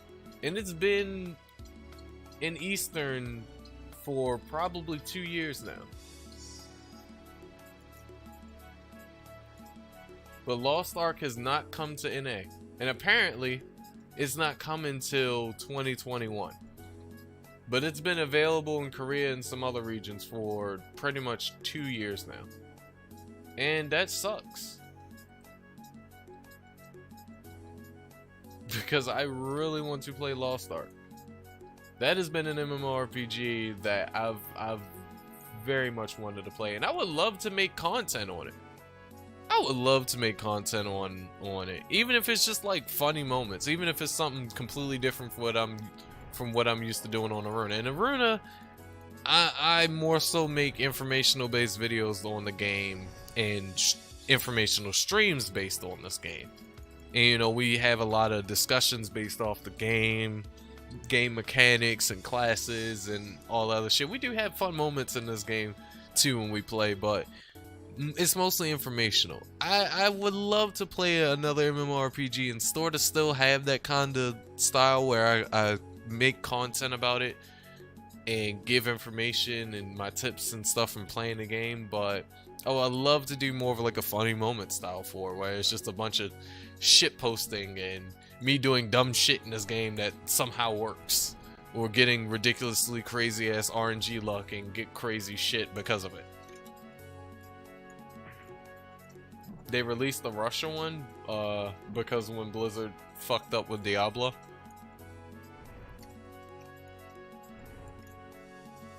So they released the Russian version, but they still haven't released NA. That sucks.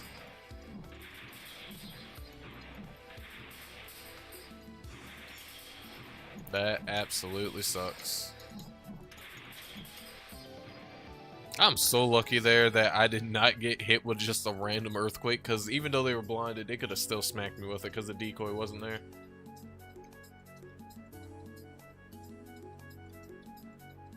Yeah, 2020's just been lackluster when it came to games.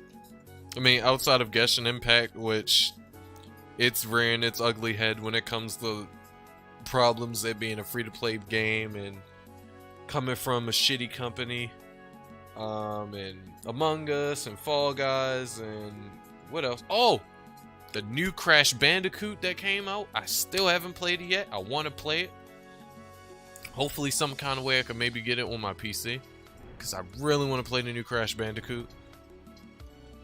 Like, I haven't played a Crash game since Crash of the Titans. I have not played a Crash Bandicoot game since Clash of the Titans. And that was by far one of my most favorite. I played some of the older OG Crash games before, but out of the entire Crash Bandicoot series, hands down, my favorite was Clash of the Titans. I loved it. Everything from the music to the sound designs, the maps, to the gameplay, to the story of it. It was just perfect. I enjoyed it. Even the sequel to it. I don't think I played the sequel to Clash of the Titans, which was Mind Over Mutant, but I need to play that. I'm sure I can download a PlayStation 2 emulator and load it up and play it, but I need to play it. Probably on my own time, not a YouTube and content sort of thing, but on my own time sort of deal. I love that. Ghost of Tsushima, I wasn't really into that. I mean, it looked cool. I watched a person who played it a little bit, but I wasn't a big fan of Ghost of Tsushima. It wasn't something that I was personally hyped about. A lot of other people was hyped about it. I really wasn't hyped about it. It looked cool. Sound design was amazing. Gameplay looked nice. It looked fun. It looked like a very interesting game. It just wasn't something that I was personally into. What's up, Blank? It has been a while. Welcome to the stream. How you doing today? Hope you're doing well. Welcome, welcome. This is the second stream that I've made since I've came back into streaming. Or from my small hiatus from YouTube in general, and especially hiatus from Iruna. Ever since I posted my last video, which was a long-winded video about the Rebel Kit. I'm not an Assassin's Creed guy at all. I have a friend who's very hyped about that game. I'm not an Assassin's Creed guy at all.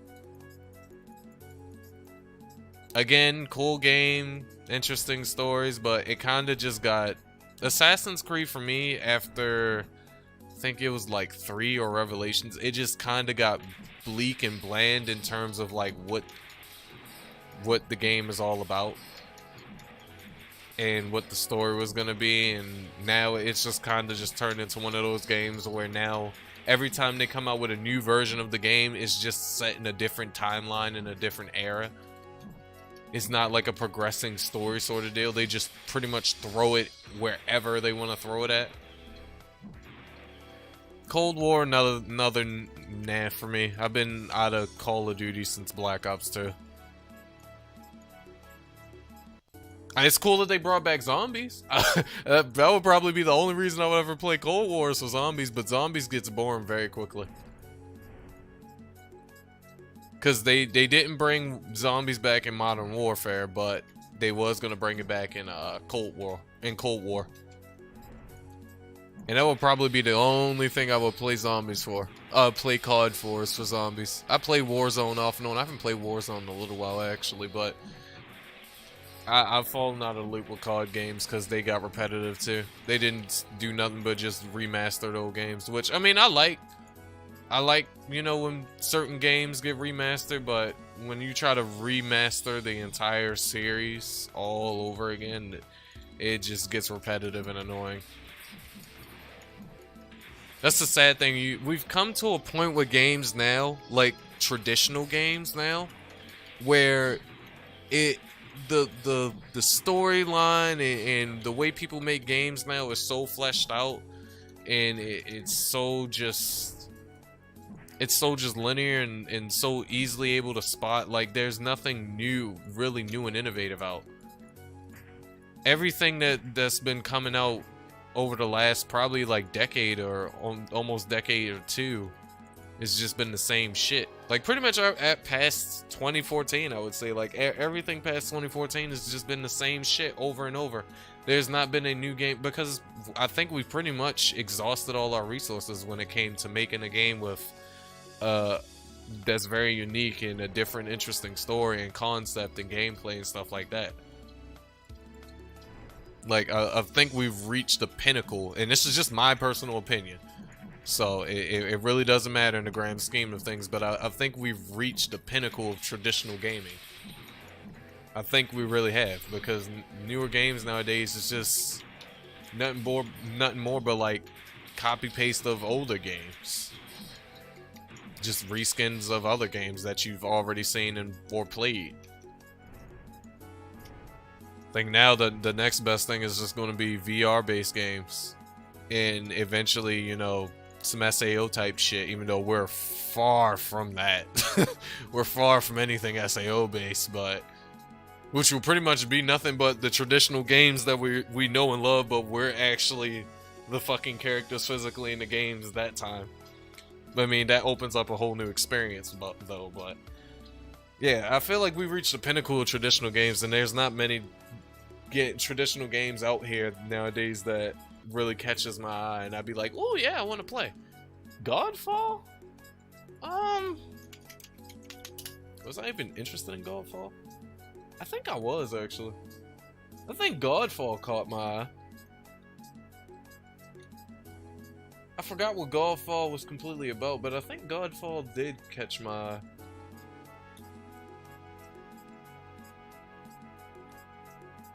I think I would give Godfall a try. Isn't that like a single player game anyway? Yeah, y'all, everybody ready to get trapped from a death and trapped into a death-based game? Yeah, you die once, you die in the game. Yeah, everybody ready for the SAO experience? Bro, I can't wait to get the SAO experience.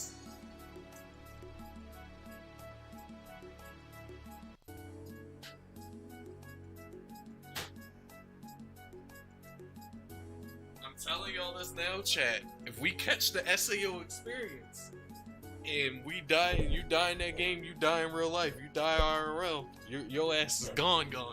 I'm telling you, I'm finna be like Kirito in that bitch. I'm not letting nobody kill me. Fuck that. I'm not letting shit kill me. I'd be damned. Fuck all that. I will be the main protagonist. Fuck all of that. We'll find a way out that bitch.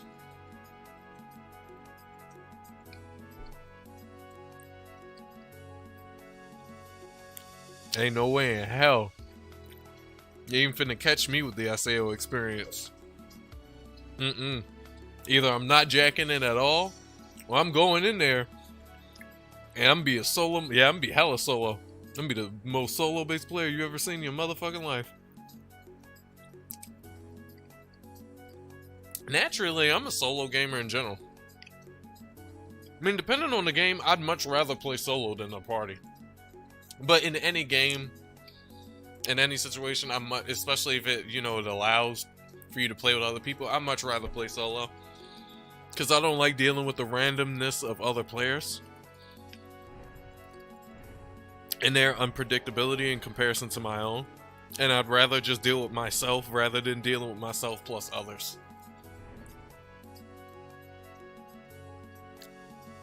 But hell yeah, that SAO experience, I would go solo. I have a little clique, little squad that I probably talk to or whatever, but I'm damn near solo, pretty much.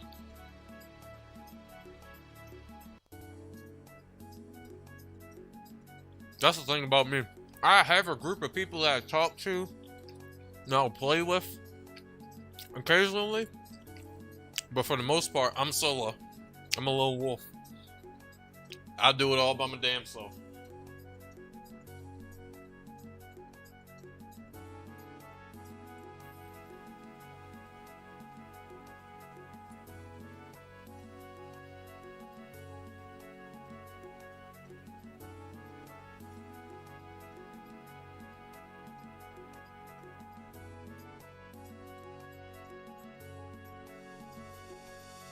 I'm a very stick to my person type of person. Very stick to my person type of. I'm a very stick to myself type of person. I'd rather stick with myself rather than to, you know, be with others. And that translates from IRO into in-game, into the online world. I'd rather be by myself most of the time. It's just a personal preference of mine.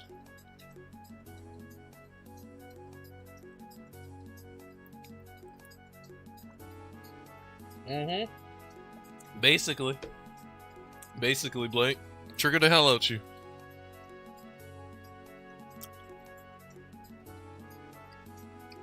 Or get you killed based off some dumb shit they did.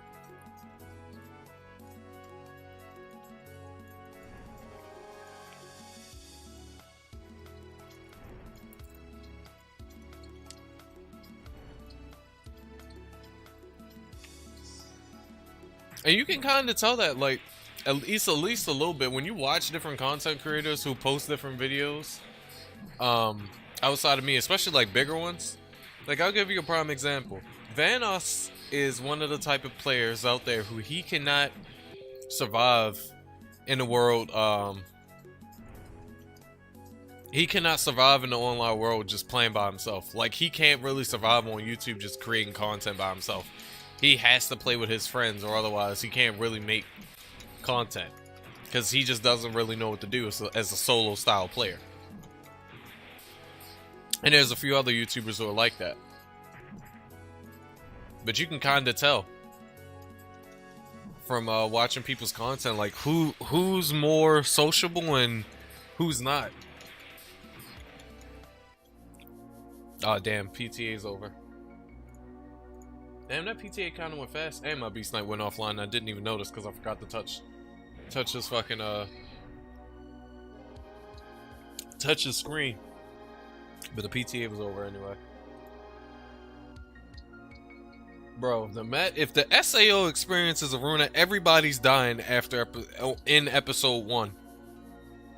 Everyone's dying at Shinjo, hands down. You getting poisoned and you're fucked. Stun, poison, you're fucked. You are fucked. Everyone's dying at Shinjo. Everyone. Only people with big balls is gonna attempt to try to fight Shinjo, but everyone's either gonna die at Shinjo or stop right before him. Especially if the SO experience is Iruna. We're not making it past Shinjo. I'm telling you this now. We are fucking dead. He's gonna be the boss that drops everybody.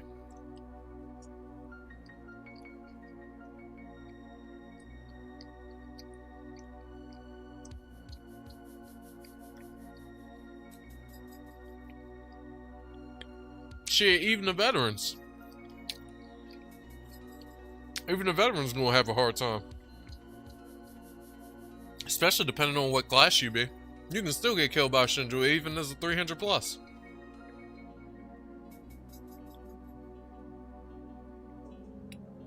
For instance, I think my sniper can still die to Shinjo. And Shinjo's a 140 boss. And I'm fucking 320 something. I think he can still kill me.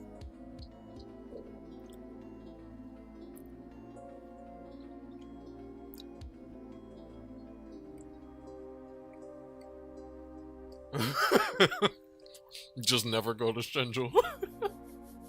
Just skip over him. Just break the code of the game so you can skip over Shinjo. No. No. If we get the SAO experience, but it's Iruna, you know where everybody's legitimately gonna die at? Legitimately gonna die at Right On. My most hated boss. Because you're indefinitely gonna get stunned, especially if you don't constantly move. Oh, right there. Or worse. Menla 1 or Juice. Jesus. Have mercy on everyone's soul. Have mercy on everyone's soul. I fight and watch with a friend and say, hey look, 4 new victims. Oh, that's so fucking crude and fucked up. That's great. Oh man. Wait, was Silly Zaga bad? I don't remember if old Silly Zaga was bad.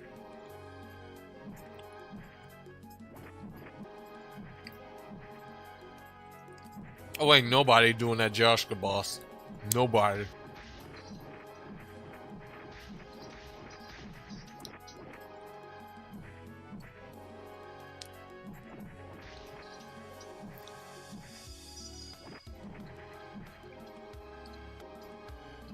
Yeah, I remember you used to.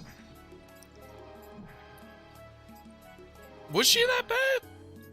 What the fuck did she used to do that made her annoying to fight? I remember getting stuck on her indefinitely. For what she did to make me get stuck on her.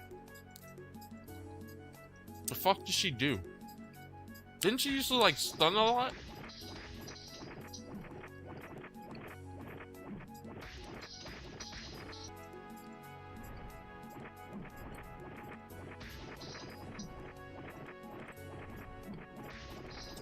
Oh, that's what she used to do. She used to HP drain.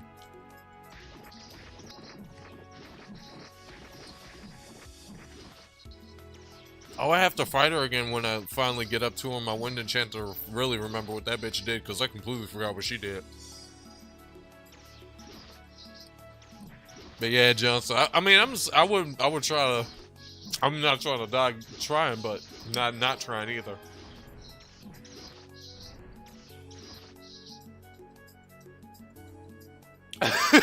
Language barrier. Even in SAO Iruna, there's still a language barrier, bruh.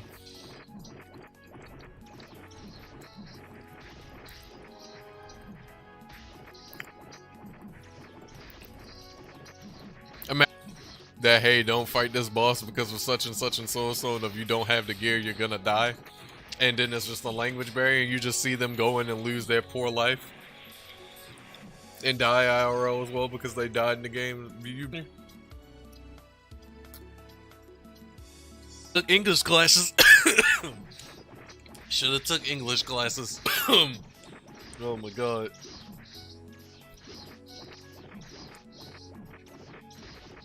Jesus. That's terrible. Dies because of the fucking language barrier. Oh man.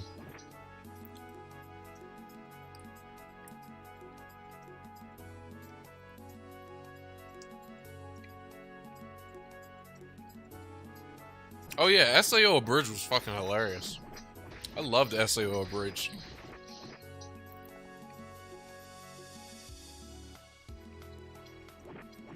Yeah, you just try to say don't die, don't you're going to die with your body.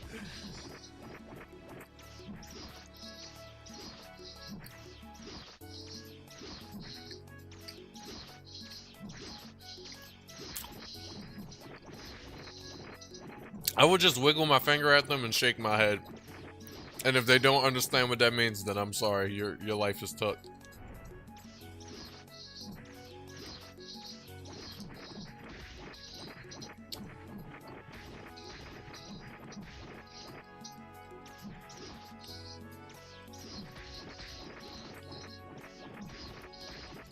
Your life is took.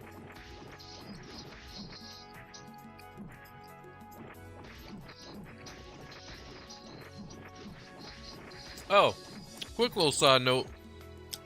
Remember how I told y'all I had the free shoujo pet egg? And I didn't know what to do with the damn egg because I really wanted to see if I couldn't get something like High Cycle. But, I didn't want to give up Escape because I actually liked Escape. I decided to use the shoujo egg. And guess what it did? It gave me Escape. Again. On the same pet I had Escape on. So, it wasn't worth it at all. It was not worth it at all. I literally had a pet with Escape. And I relearned Escape. It's so stupid. It was so stupid. It was completely not worth it, just like y'all said.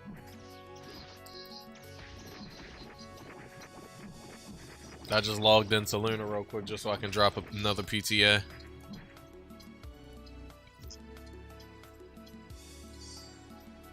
Because I'm going to probably get ready to head out right after this PTA. Oh, I already logged into the PTA on my sniper. I just got to do it on my beast knight. And then remember to touch him. Beast Knight, Enchanter. Actually, no, probably just Beast Knight. Because Enchanter's going to take too much work to build up. And I don't want to die because of my shitty stone skin. Fuck that. I'm doing Beast Knight. At least I have a higher chance of survival.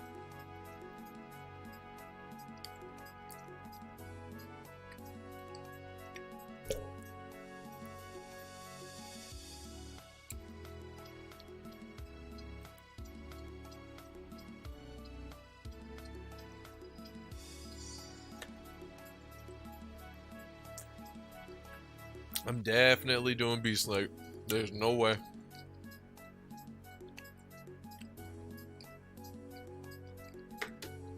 Beast Knight with a full health regen build, and I'm set.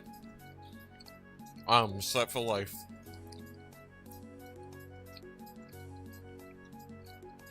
No Beast Knights on my watch. I'm be beasting it up. I'm be scratching everybody's ass, making everybody bleed.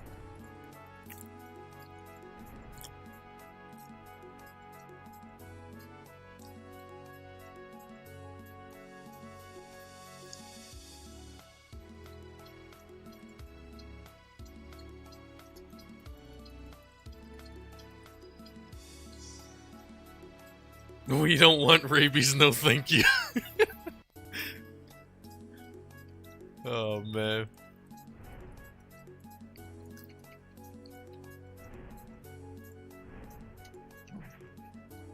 You know what? You would have to have balls of steel to pick somebody like Sniper in that situation. When you really don't have no survivability for your entire gameplay. And your survivability is pretty much dependent on decoy. Once you finally get decoy, bro, that'd be like one of the ballsiest moves. That's why I chose Beast Knight, because out of everybody, I know I have like the highest chance of survival with him, especially because of his passive resistance increase and ailment resistance. I have the highest chance of survival with his ass, and he doesn't cost that much to build up.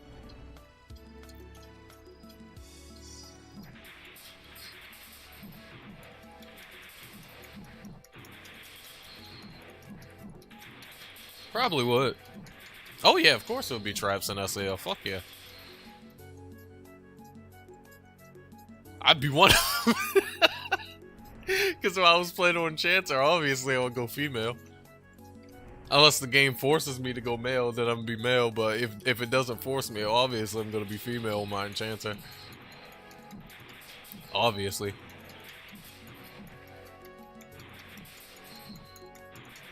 Why you sound excited by the idea? Oh man, I wasn't excited by the idea, good family. Shh. Shh. Was not excited by the idea. I wasn't, I promise. I promise.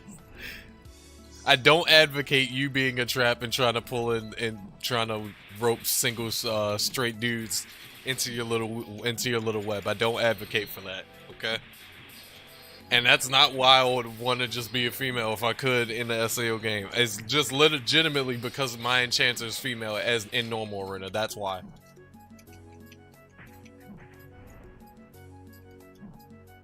Unless they start raiding, bruh. No. Imagine a raid. What would a raid look like? It's just like a bunch of people just cowering in fear while just a few would actually go and fight the boss. Actually, that doesn't sound crazy. That's pretty much normal arena right now. You go into a raid and vast majority of people isn't doing shit, and there's like maybe three to five people who's actually doing something in the raid. Catfish and secure the bag.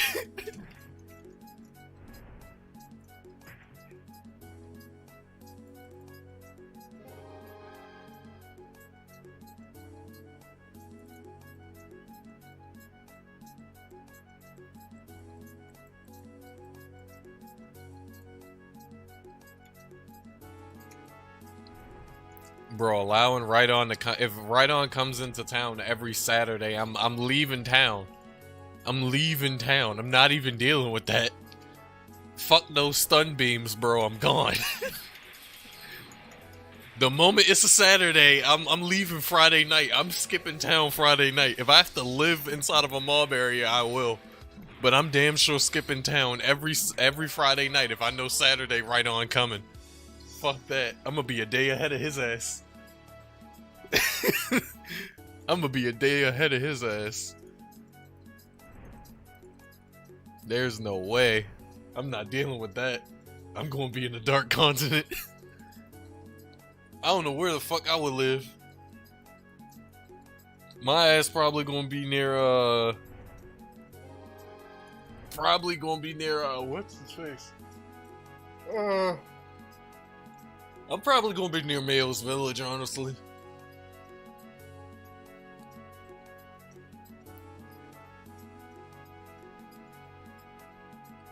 If I had to pick a town, I would probably live in Moretta Castle, maybe?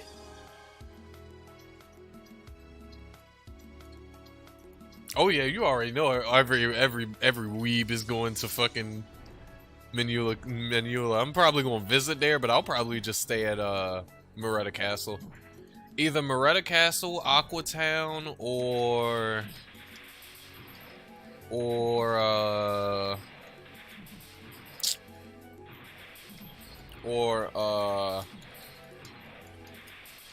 fuck. What the hell is that one town called? Hold on. I can't use shit. Trying to remember what the fuck the town's called. Damn it. I can't remember what the town's called. I can't remember what the fuck it's called. My brain melted. I can't remember what it's called.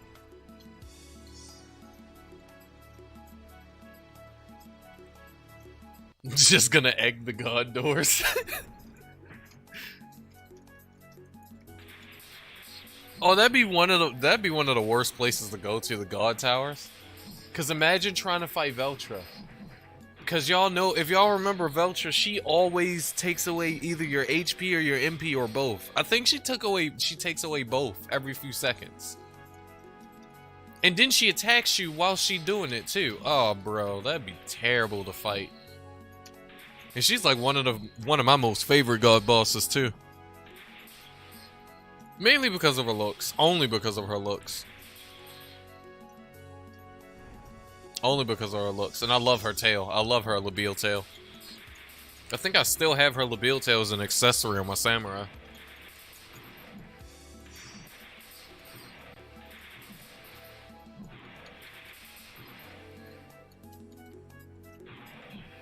Oh yeah. True enough. True enough. Iruna would be the worst SAO experience. You catching all heat. Every chapter.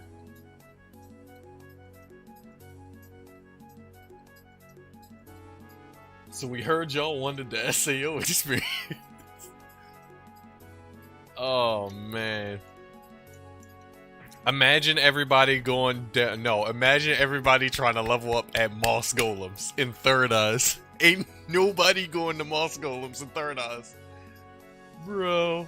Ain't nobody going to Moss Golems in Third Eyes. Everybody who goes there needs to have a resistance set. Permanently. Or an immortal set. There's no way anyone's going to Moss Golems or Third Eyes otherwise. You're not just gonna go there with your normal damage gear. You're gonna get the shit beat out of you. You're gonna get the shit killed out of you. Ain't nobody going there. Because if everybody goes to Third Eyes is wiping the whole party. He punched one, he killed the whole squad. And then, if everybody go to Moss Golems is just gonna beat the shit out you. Because they just unrelenting. They just beat the shit out you just to beat the shit out you.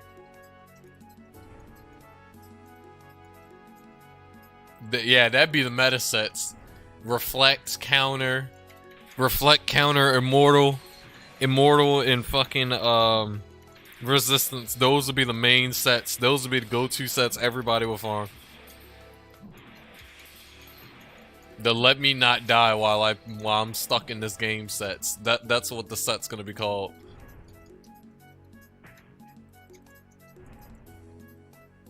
That's gonna be the main set. The main sets everybody's gonna be farming.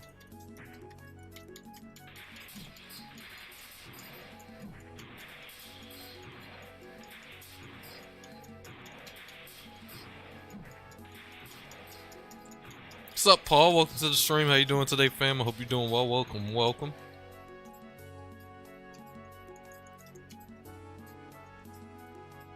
You get murked at Kaiser because you don't know when he's gonna use his one shot? Oh no. Oh no. That'd be terrible. But you could probably see it coming this time since you're actually in it. You could probably see the one. Well, then again, you actually don't know when the hit is a one shot or not, so I'm probably wrong.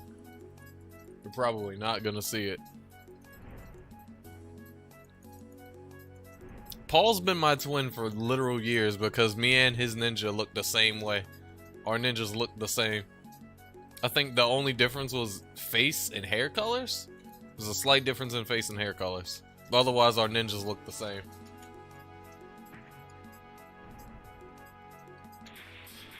Oh, boo. I can't tell when this attack, which attack is going to be a one-shot. Well, fuck.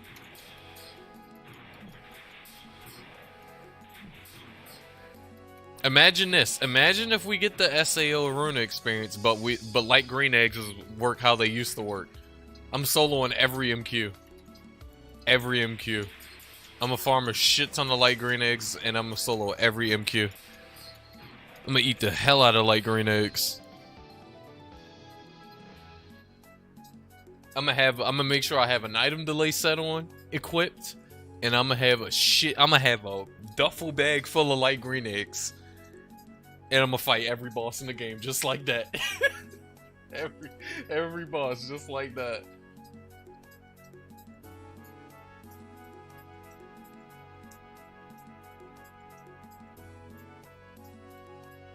Oh man, that's gonna be hilarious to see. And an alchemist just yeeting fucking bombs at everything.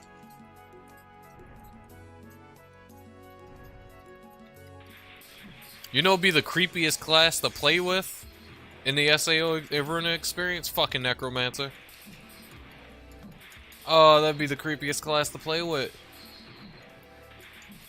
Cause you know, they can just go into their fucking, their summons. They can just fuck around with you in town and just jump scare the hell out of you in the ghost. That'd be the creepiest class to fucking play with.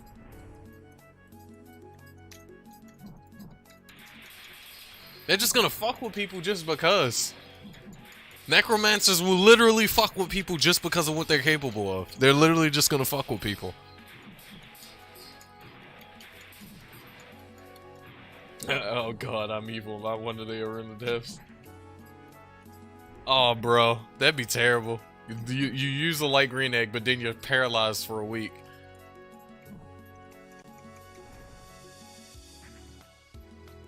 But necromancers, hands down, they'd be the most just weirdest class to play with. Cause they'll just fuck with you. They'll just really just fuck with you. No, you know would be toxic. Necromancer would be the weirdest class to play with. And enchanters would be the most toxic class to play with. And let me explain to you why. If you get an enchanter who plays with who uses earth element, it's all over for your eyeballs. If they use earth, light, wind, and neutral, your eyeballs is gone. You're not seeing any fucking thing. The moment they start attacking, it's over. You can't see shit. They might as well just throw in a fucking 9-bang in your eyes. You're not seeing shit. Whatever they're fighting, whatever you're fighting at that time is going to be so covered in animations, you're not going to be able to see a goddamn thing. Even if it's something big. Unless it's a huge-ass mob like ingots or Rhydon, you're not going to be able to see them. You might as well kiss your vision goodbye. You might as well say you got afflicted with permanent blind. They're going to be the worst classes to play with. Because the moment they start auto-attacking, it's just going to be terrible. This is going to be absolutely terrible. I would put snipers up there too, but snipers, you don't really see their animations. Imagine being a minister and you can't sing. Damn, that's terrible. That means all you can use is Dragon's Newt.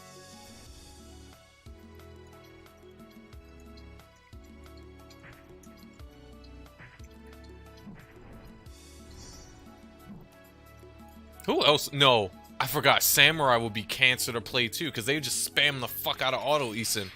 A vast majority of samurais would. Oh lord. Fucking Paladin's open Imperial Ray. No, Imperial Ray would just be fucking everybody. If it's a person using Elemental Imperial Ray, it would just literally be Tinnitus Simulator. You'll lose your hearing. It's losing hearing simulator. But Oath, yeah, you're getting hit with a stun grenade. Paladin's Oath. If you can see a Paladin's Oath, you're getting hit with a stun grenade.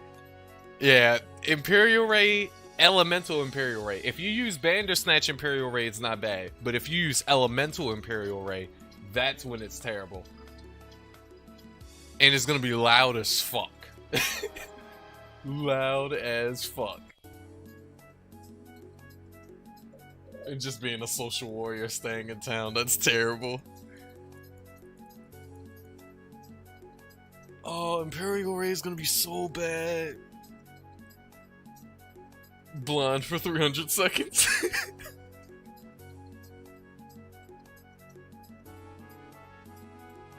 Everybody will pair with a summoner, I shit you not. Because here's the main thing. A summoner doesn't do the work, the pets do the work. Everyone's gonna pair with a summoner. If they see a summoner, they're gonna pair with a summoner. Instantly. They were like, yo, summoner, join my party, bro. Yo, summoner, join my party, bro. Just so that they don't even have to touch them all. They'll just let the summoner's pets do all the work. And they'll just buff the summoner with whatever they can buff the summoner with. Everyone's being in a party with a summoner. Everyone.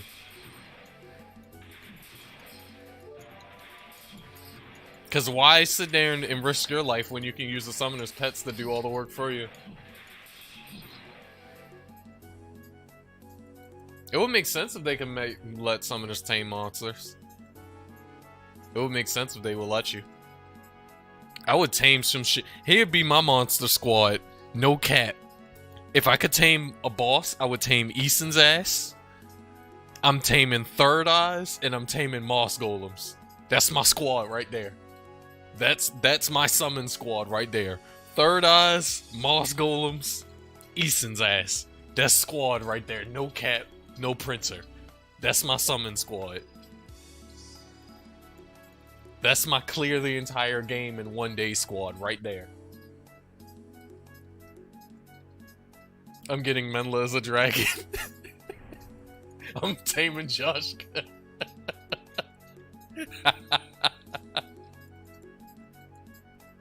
Bro, I'm taming 2 moss golems in the third.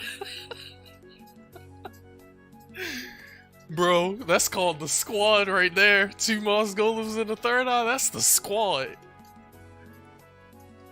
That's a base boosted the squad right there. Holy shit. Menla's Dragon Menla's pretty good too, just drowns everybody. Just pushes them away with a big ass fucking tsunami. Or get the woman, well, she's not a mob at that point, fuck. I was about to say just get her normal human version, she'll just freeze every fucking body, but she's not a fucking mob at that point.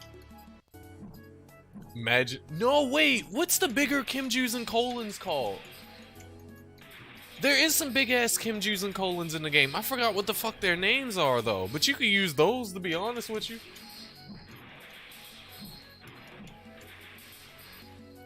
Fucking army of Shellbreak. Yes. Fucking army of Shellbreak.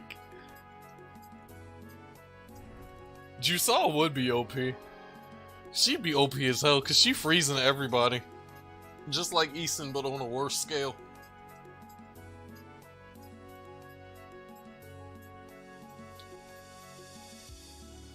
Squad Timber. Or squad member. Bro, Muscle Colon ain't even gonna do shit unless somebody hit him. Otherwise, he's just gonna stand there and flex. That's all he gonna do. That's all he's there for. He's there just to flex. Legitimately. He's just there to flex.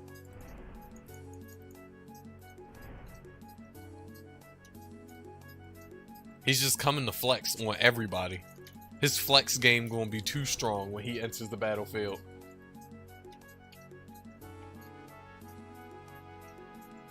Jesus, summoning a PTA third eyes? If we're using PTAs, I'm using PTA Petaros because she was a bitch. I'm using PTA Petaros, PTA Vino Rosa, and PTA... And PTA,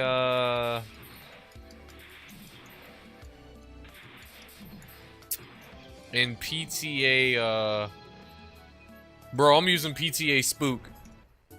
I'm gonna use a big-ass ghost.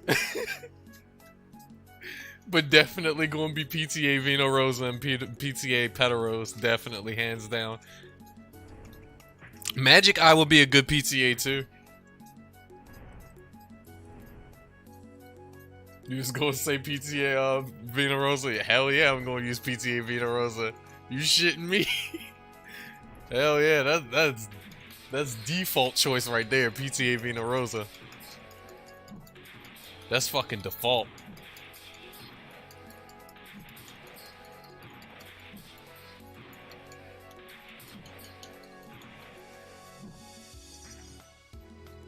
That is a default choice right there. If you don't have PTA Vino Rosa in your party, you're not taming PTAs correctly.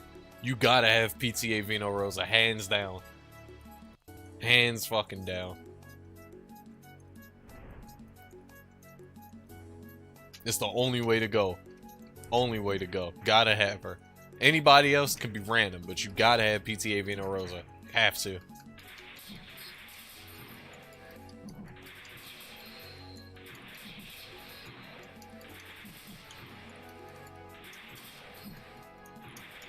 Hell yeah, throw some water on it and say you'll give it sunlight, plenty of sunlight.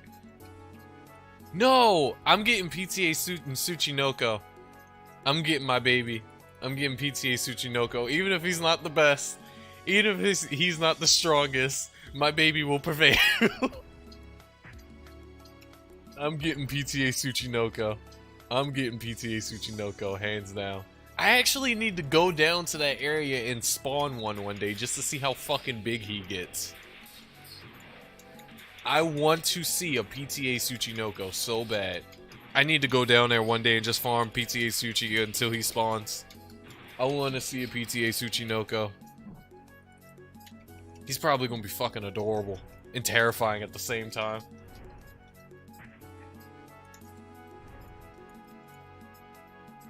I really want a PTA Tsuchinoko.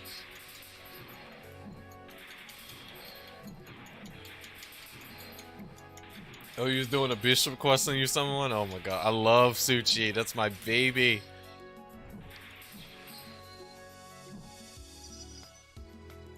It's my baby right there. I love Tsuchinoko.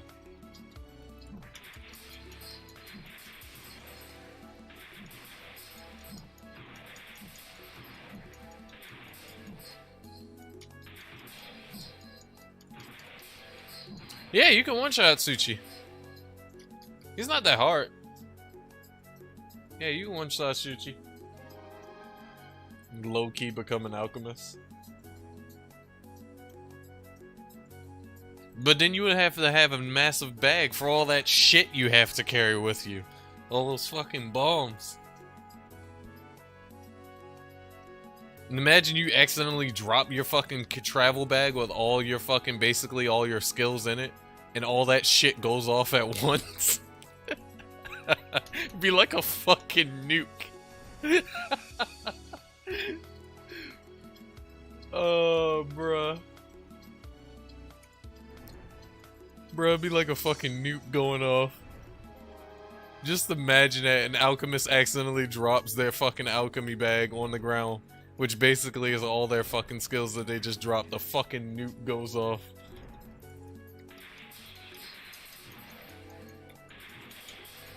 And you just see this big ass magical explosion if you're like 7 areas away and you're just like, damn, what the fuck was that? And then one of your party members, oh, that's probably just some alchemist. They're like, what the fuck you mean that's just some alchemist? Oh, it happens on a regular basis.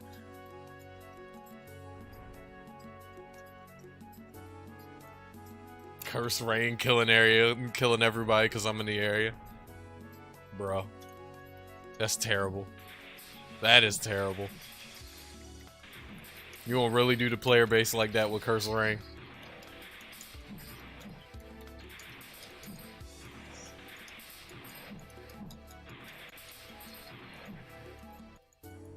No, you know who'd be the best meme squad?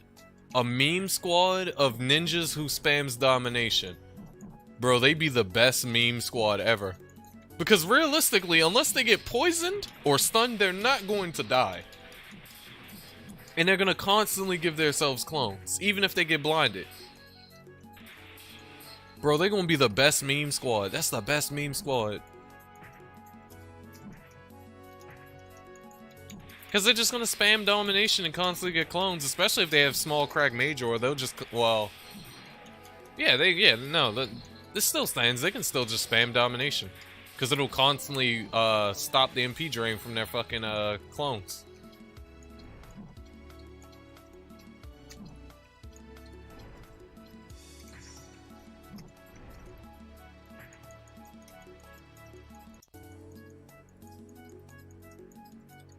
Probably a little bit of both.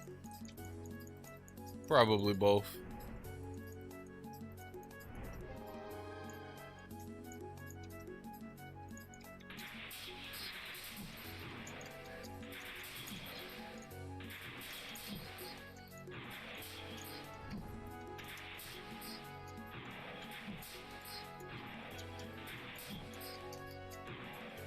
Damn it.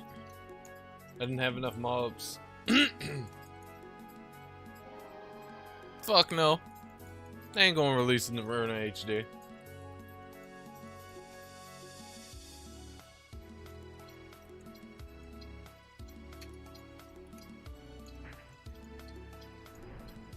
Yeah, they ain't gonna release in Iruna HD. Hell no. If they do, that'd be a big twist and a big surprise from them. But my guess, they won't do it. They probably gave up on it a long time ago. Oh yeah, we can't jump in Iruna. That is right. I never thought about that, actually. I never thought about the fact that we can't jump.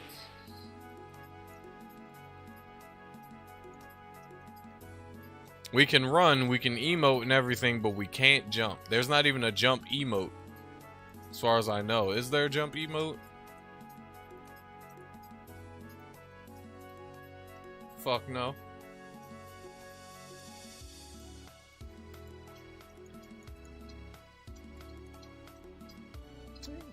Oh my goodness.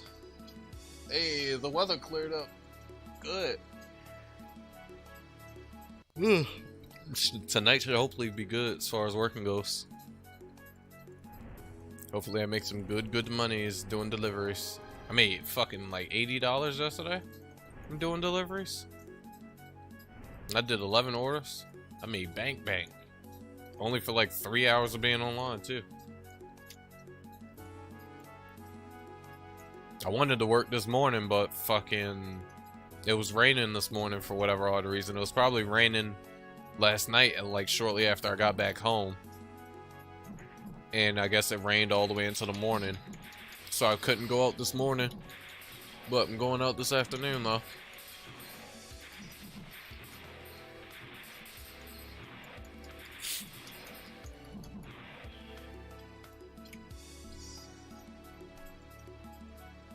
We got transformations to do it? Oh yeah, we could do transformations.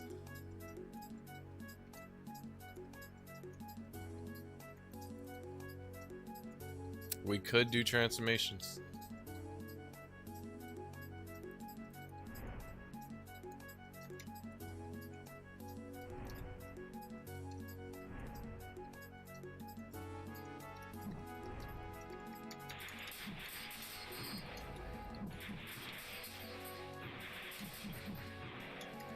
Lord, that'd be so annoying to hear somebody spamming Elemental Imperiore.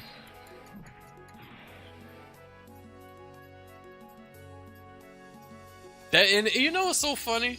Every time I do like a raid with y'all and someone brings a high wizard, that's one thing I never think about until that I actually hear Imperial Ray go off. I've just completely forget about the fact that if somebody uses Imperial Ray, everyone's getting tinnitus. And I'm just, the moment it goes off, I'm just like, oh fuck.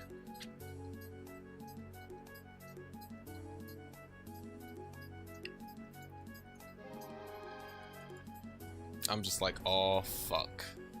Imperiore. Fucking Imperiore.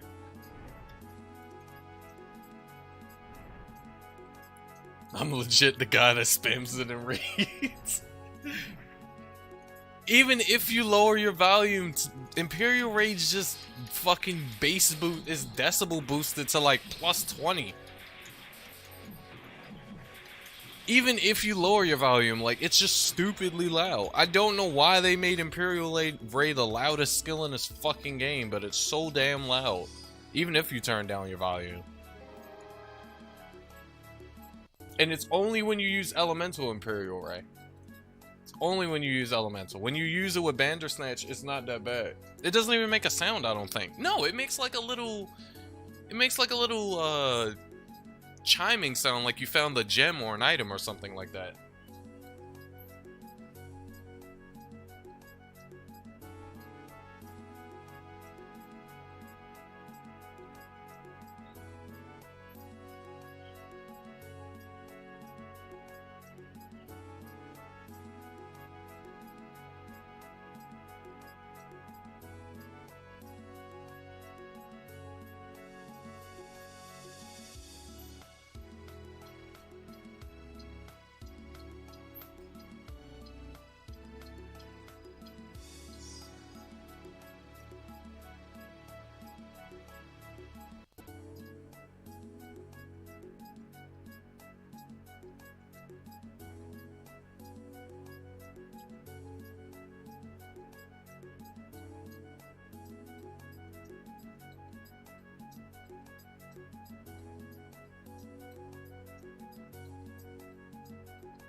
I'm back. Oh, I thought my game froze.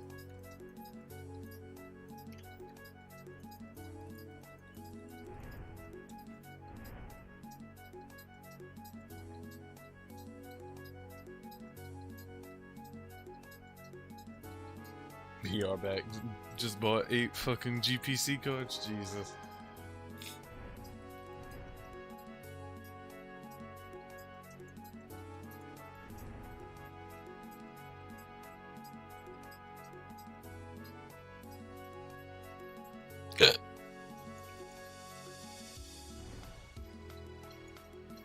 Do do do do do do do do.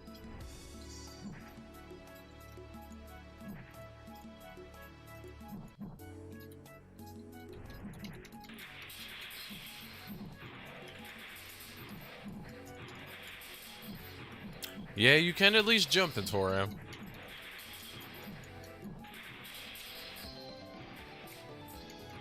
No, please don't beat my ass.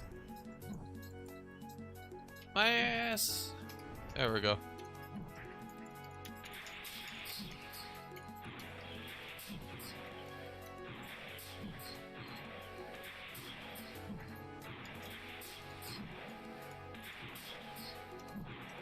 Y'all have eating animations in Toram? Wow.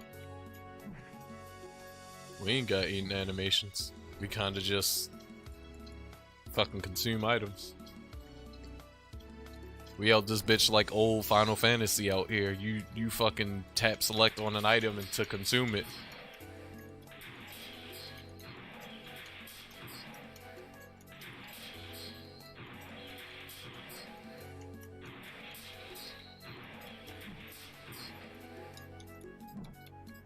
Yeah, we don't even have a walking animation. We just run permanently. I know my characters are probably tired as shit. We've been running since we first started in this game.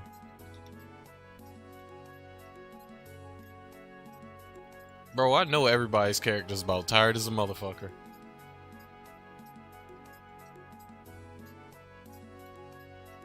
You just died of fall damage.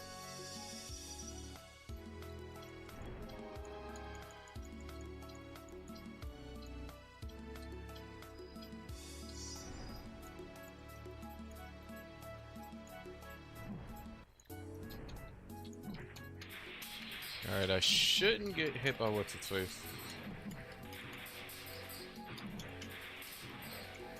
Oh yeah, her feet definitely hurt.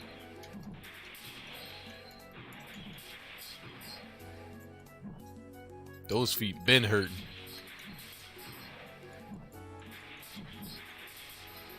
Oh shit, I'm gonna get one shot by earthquake in a minute. I can feel it. I can feel it.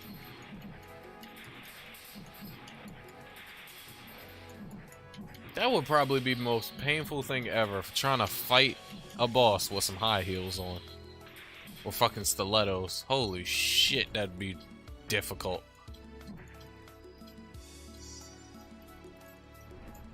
You had to have hella skill for it though, tell you that.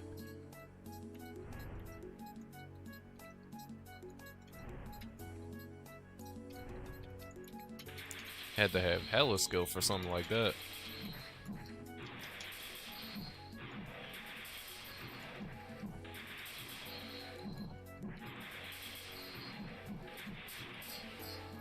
Doesn't even have the balls to add stilettos.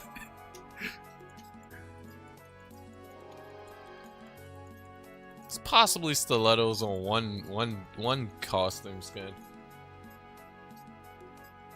I'm ignoring the big yard where I just killed it. I just killed Bigums. Is there one over there? Holy shit, look at all the Yardes over there. What the fuck? That's a Yarde party. Hold on a minute. I looked over the horizon and I just saw greatness. I want some of that greatness. Hold on a second. I'm gonna get mine. Hold on. Hold on a minute. We gotta kill these 2 Yardes, and we're gonna go over across the valley right quick.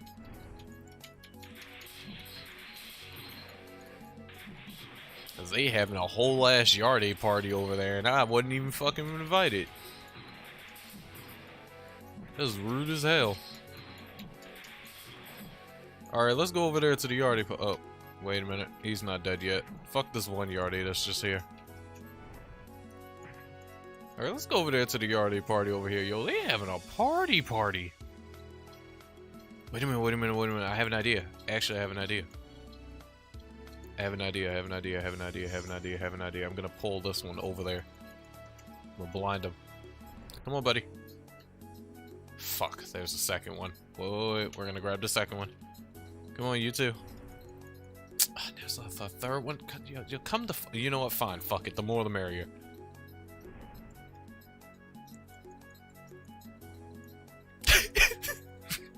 Bro, look at the strats. Bro, look at the strat. I'm legit pulling a whole pack of Yardies over to this other side. Yo, this is so dumb. Oh no. Wait, aren't they gonna get unblinded in a couple seconds? Oh shit. Oh shit. I gotta make this quick. Come on. Never skip leg day. Okay, drop him right there.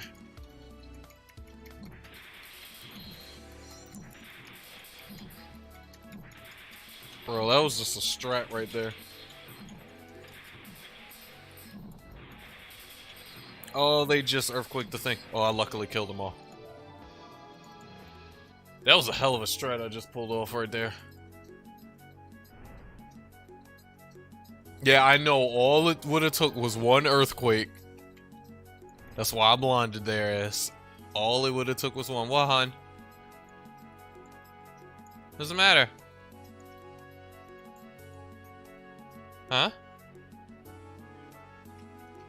I think it was called China Walk. It was on DoorDash.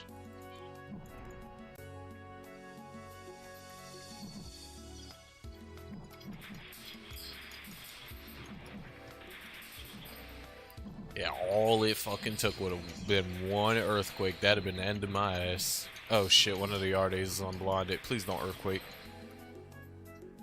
That's the only thing I fear for as a sniper when I'm fighting Yardies. It's just like, please do not earthquake. You can do anything else. Just don't earthquake, especially when you're unblinded, because you're going to one-shot me from across the map, and I don't want that.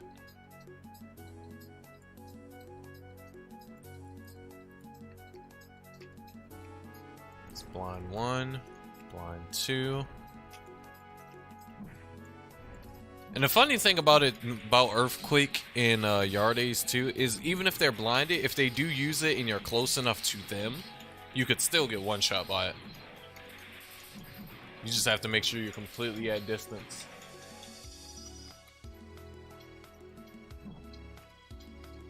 No, I thought Elon was doing... Wait, was he? I don't know. I don't remember. He was doing some crazy shit. Okay, there we go. I luckily managed to blind all three of them. Oh wait, no, I didn't blind that one. Oh, please don't use Earthquake. Don't do it. No, don't do it. Yo, this side is fucking nice. What the? Why is there so many mobs always spawning over here? I've been doing it wrong this whole time. That should have been over here. Look at this. There's just mobs over here. It's just constantly spawning. I like this. You know what I won't like? When that big Yardie gets unblinded and he starts looking at my ass like I'm a tasty snack. I'm gonna have to freeze good, buddy. Because I know my ass whooping is coming. Yep, here it comes. Fucking My Little Pony head ass. He is on his way to beat my ass with malicious intent. He about to ATV my ass. About to make me about to die viciously. I'm fucking about to die. Please no. Please no. Yep, I should have blinded. I froze him first, and he fucking earthquaked. I shouldn't have did that. I shouldn't have did that. I shouldn't have fucking frozen first. I meant to blind him first, but I already was mashing Z at the time. God damn it. It's cool though. That was one death out of like a little while of not dying. We're racking up hella skill points on the Beast Knight though. We're at 38 skill points. I still haven't maxed out my crit to 300 yet. I put 35 points into agility. Honestly, I need to put these points into crit and then 294. So now I need 6 more for crit, and then I can put all the rest into agility on BK.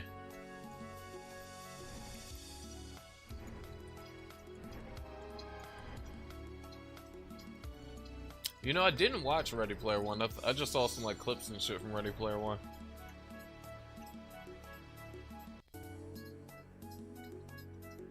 Yeah, I see. I'm so used to. I know how to like use life charge in a non-mob, well, in the mob situation.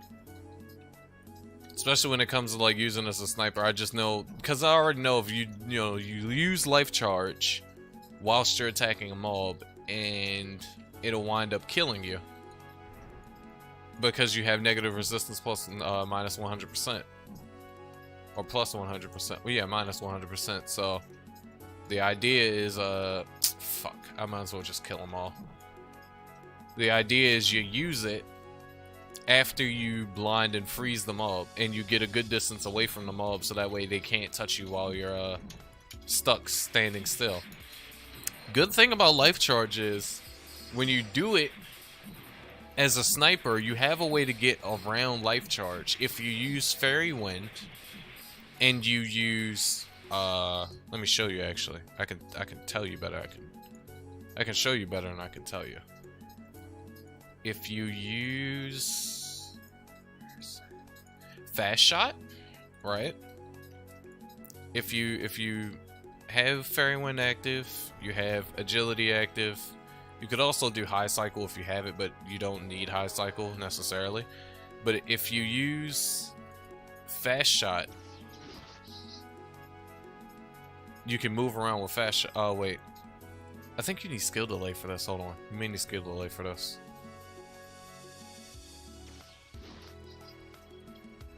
Oh, no, it's fixed. Never mind.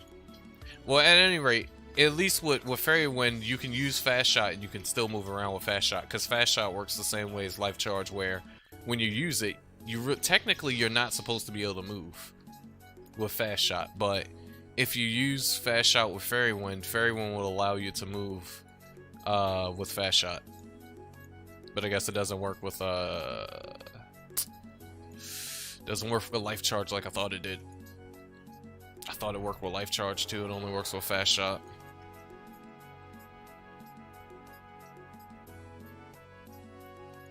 I don't know, it's just a random name, I guess, that he just thrown in. I mean, you can't even really say much about the names of the skills, because some of the names legitimately like don't even make sense.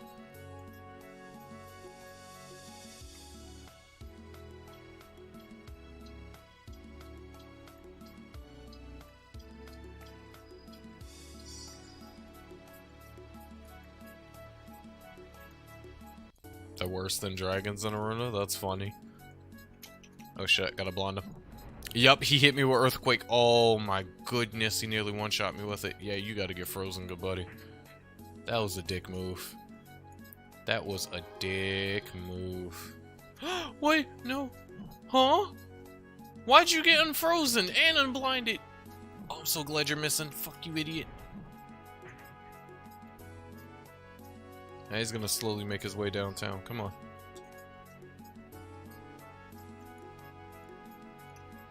Come on. You got it.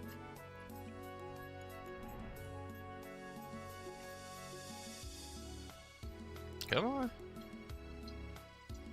Yeah, he was coming for my ass. He really wanted me dead. Well, he's reblinded for a good amount of time, so I should be good to go.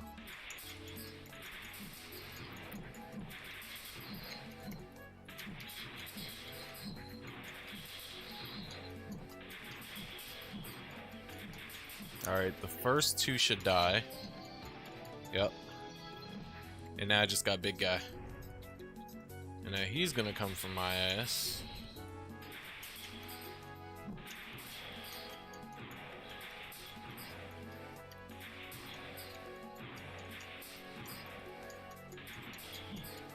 Remember when we got multiple Petaroses to spawn? That was hilarious.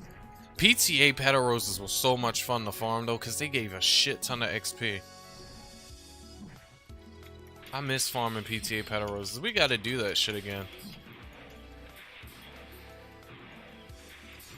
Before this especially before this 500% XP gain event ends, just go farm PTA Petaroses again. Because we had our little spot set up and everything for how we could like get them to spawn quicker.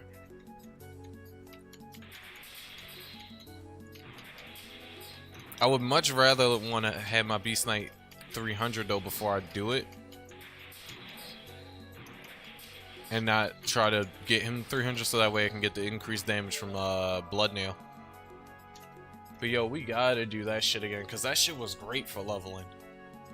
Like, I did not know how good it was to use rare mobs as XP mobs until PTA.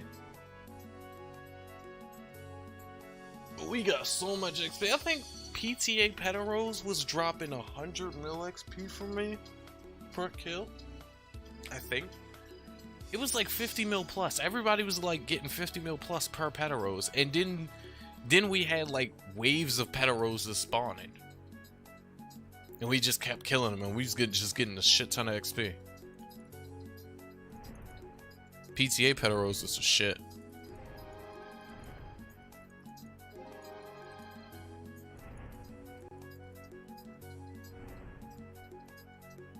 I know something like PTA Muscle Colon would have been great too. Yep, I was just about to say that, PTA Muscle Colon. But isn't he harder to spawn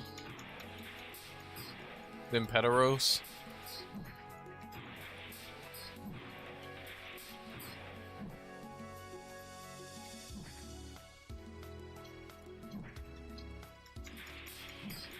Like, there's no sweet spot to spawn Muscle Colon like there is for Petaros. We had like a little sweet spot. We stood like in the middle, and then that's where she kind of like respawned the most. There's no sweet spot for oh shit.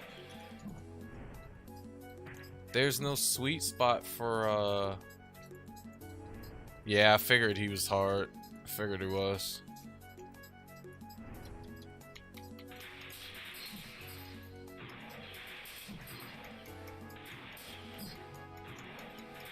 Petaros was the green flower turtle thing that we farmed so I could get Petaros crystals for my wind set. For my wind enchanter. It was the little green mob I kept touching different mobs to check to see if it was a Petaros when I was trying to look for Behemoth. Last time I streamed? Yeah.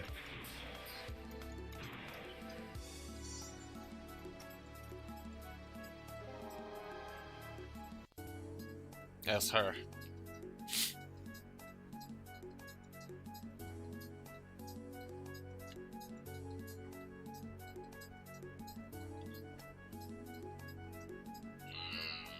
I wonder who's like an in-between rare boss between her and Muscle Colon that could possibly give good XP.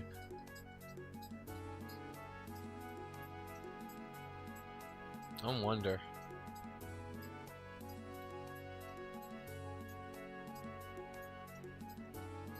Like good XP enough to like level you like 2 kills, you get 1 billion XP.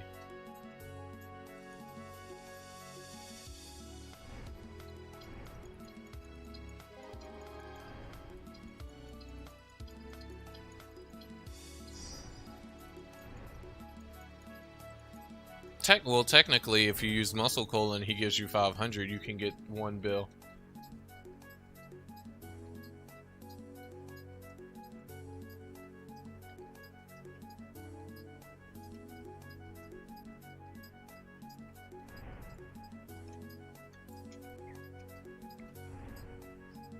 How much XP does the Ice Flower of Vino Rosa give? Nuja.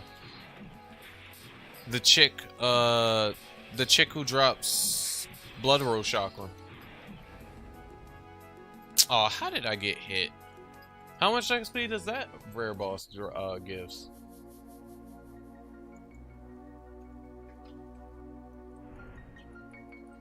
In PTA, does anybody know? Has anybody ever tried it? Because we could just farm Nuja. I'm sure Nuja gives way more, but is Nuja hard? I don't remember if Nuja's hard or not. Damn, PTA's ended in 2 minutes. I might as well not even go fucking back in. Depends though. Hold on, let me see what his XP bar is at. Nuja, the flower, the flower that you get, I think it's an ice flower. She drops Black Rose Chakram. She's in the epic snowfield.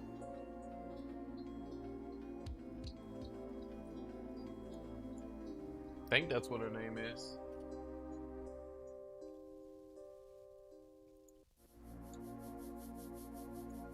She's basically the one who drops the Beast Knight Claw. Or the Beast Knight Claw that I have.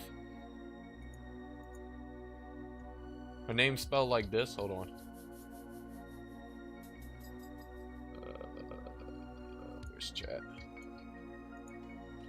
Yeah, her name's spelled like this. And she's up near, I think, where the fuck does she live? I don't know where she lives, actually. I never fought her. I never fought her, so I don't know where she lives, but she's near Snow Bunnies. Just outside of, I think she's in episode 6. Rare, actually. I think she's in episode 6 Elite. I don't know where the fuck her area is, though. What's its closest to?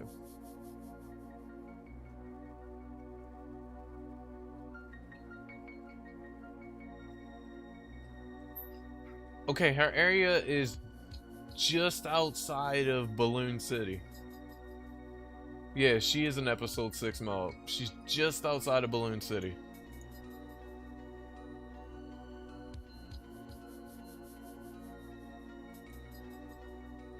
I think I have a key for Balloon City somewhere. Let me see.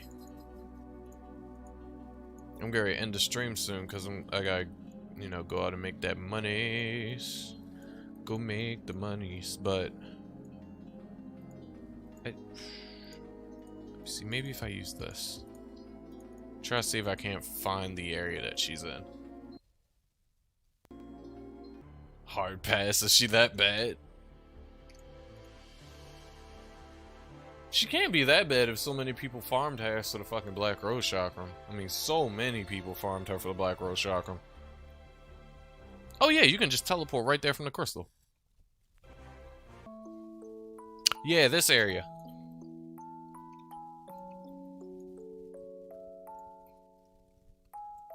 Where's the mobs? There they are. This is the baby mobs. Ow. Bastard. This is the little baby versions of the mob, and then they're the big version of her. Good spawn. This is a big ass bunny. It's a big ass ice bunny. I never been in this area. This music is very soothing and peaceful. Yep, I'll pass. Is she that bad? I gotta watch a video on this boss fight. Bruh, she can't be that bad, can she? I mean, even though she's episode 6, she can't be that bad, right? Right?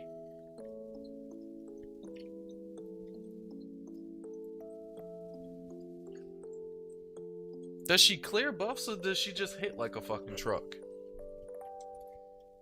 Where's my phone? Hold on.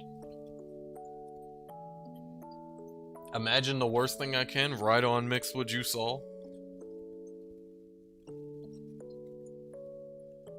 Which is pretty much Joshka in her final form.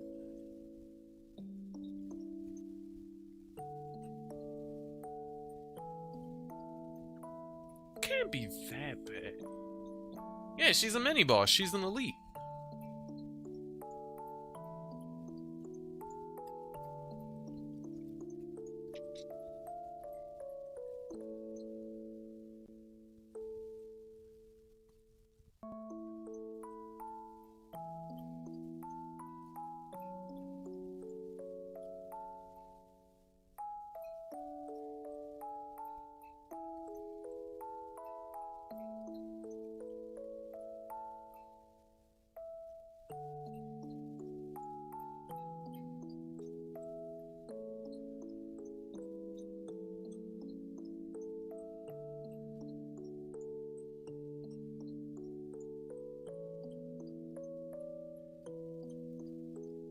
Oh, she's just like Petaros. If you don't get like a big PTA version of her, if you're not farming her in PTA, she's just as small as her normal mobs. Her name is just different though, because these mobs are called Ferris, and when you touch her, her name is Nuja. She doesn't seem so bad. I mean, I am watching a video of a sniper kill her, which you already know what the sniper's doing. The sniper's just running around shooting her.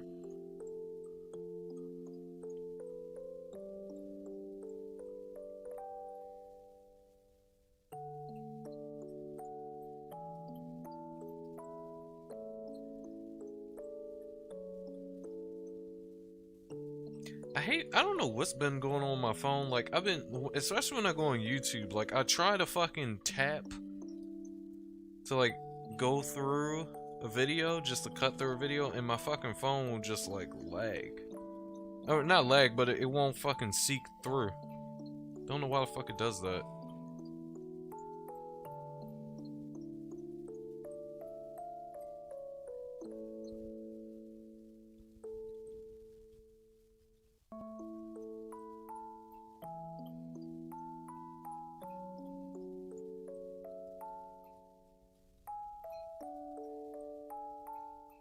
I'm watching a monk fight her now.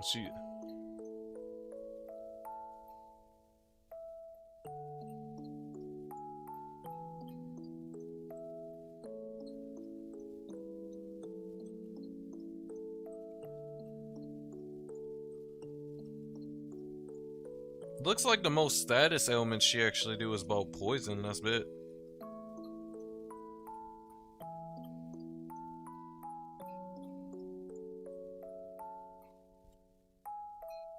Poison, paralysis.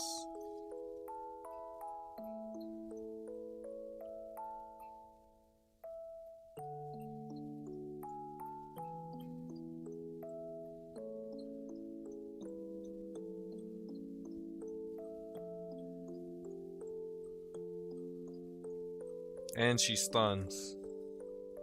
Okay, so she's a bit of a bitch, but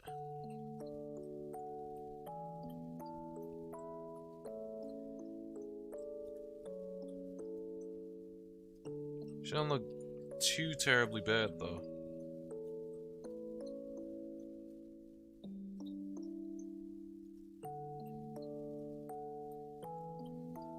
Yeah, she doesn't look that bad.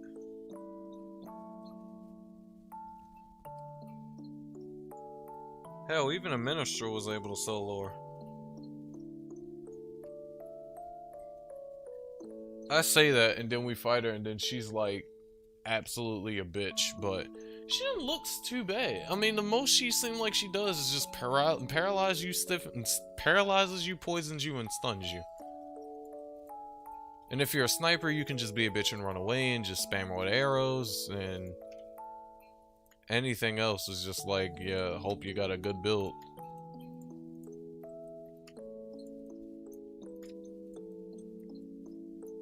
I'm just looking around for her ass, actually, see if she's even in the area.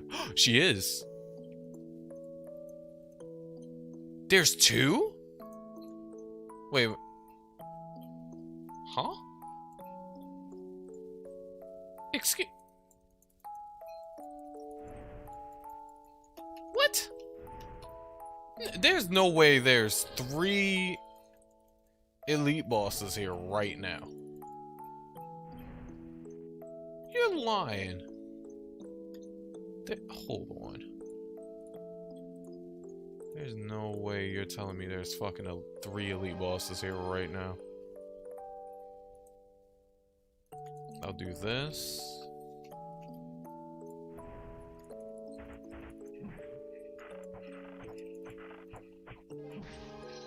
Oh, fuck, she flew to me. I didn't even see her kill my damn...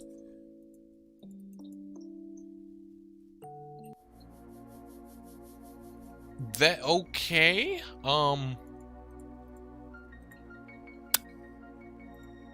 so, if you go to Flamel right now, and you go there, there is about 3 or 4 of her just sitting there.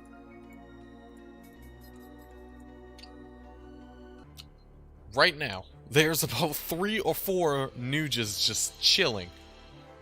Did the bishop spawn all of them? There's a bishop here. Did she spawn all of them? There's like 3 or 4 of them here. She just took the one I was fighting, but there's fucking 4 of them here. Oh, the bishop just got murdered too.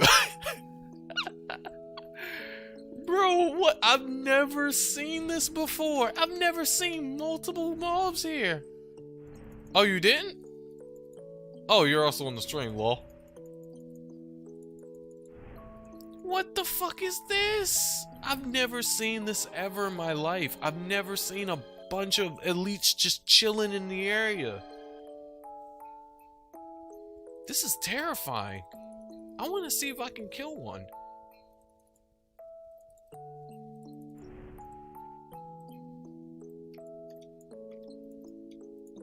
I want to see if I can do it. So it looks like my idea is I gotta blind and freeze because the bitch is quick.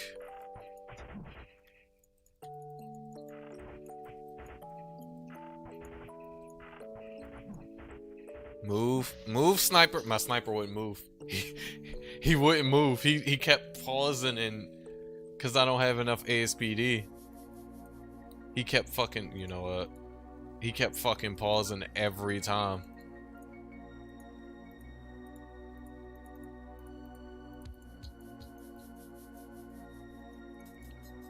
Plus, you gotta give my sniper some slack too. He's not built yet for auto.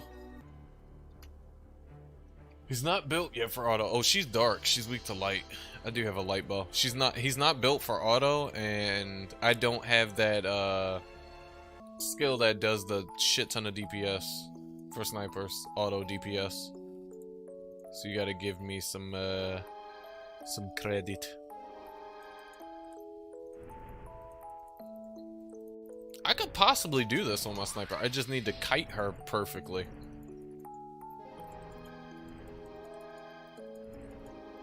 Thanks for the heals on the res, by the way. Alright, let's see. Heal my MP up a little bit.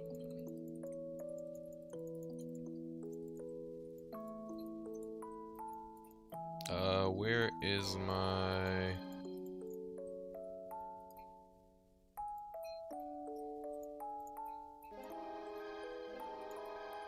Should I use Sullivan's mask, or should I use... I'll just stick with my normal set that I usually use. Alright, let's see if we can't...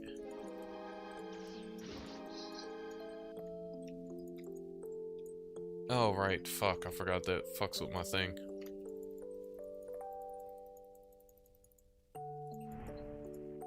Where's Nuja? She's right there. Let's do this. Do this and this. Oh, she didn't get blinded.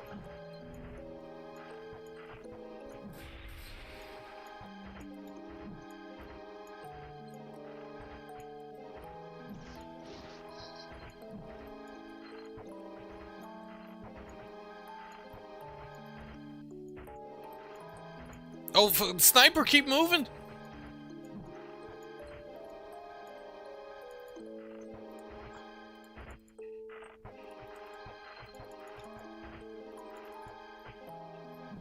Oh, fuck, sniper, keep moving. Oh, fuck. Damn, she knows dark element too? Oh, that's a bitch. I'm gonna have to die to her. I'm gonna have to die to her. Cause I got a rebuff. Yeah, I gotta die to her. Holy shit. It's harder to kite than it looks. Especially when your sniper keeps jittering and he doesn't want to move. And that's either because I'm too far away from her or because my ASPD isn't high enough. And I think it's because of my ASPD.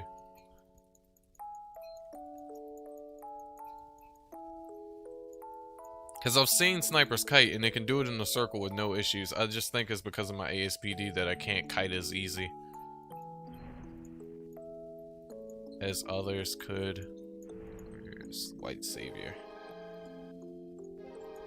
I don't have shit that gives me like ASPD increase though.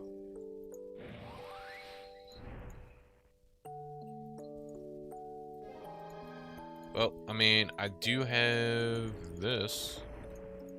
So I guess I could try that. See what happens. Alright, where the fuck is Nuja? That's a Racon.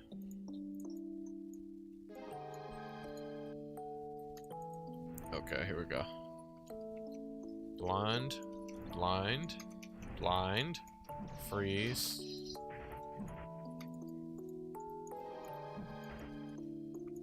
Oh shit. No! What? Fuck! My sniper wouldn't do the thing. Damn it, this is hard.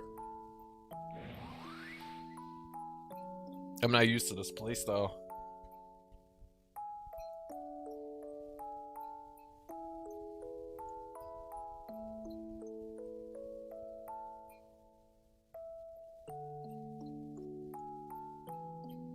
Heal me. Thank you. I'm not used to this playstyle.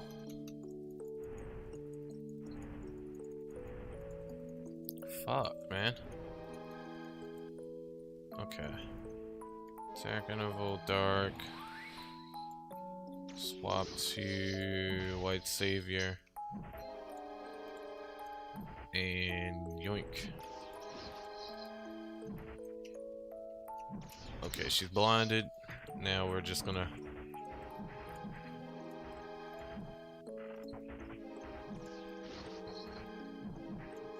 How the fuck?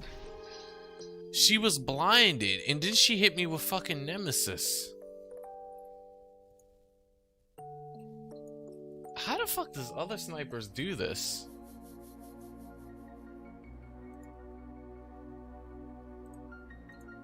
Damn it. That shit's difficult. That's actually hard to do. It's harder than it looks easy, but it's harder to do. Wow, okay. That's interesting. But wow, I can't believe that. There was a shit ton of her just chilling in a normal area. That was the normal area. That wasn't even PTA.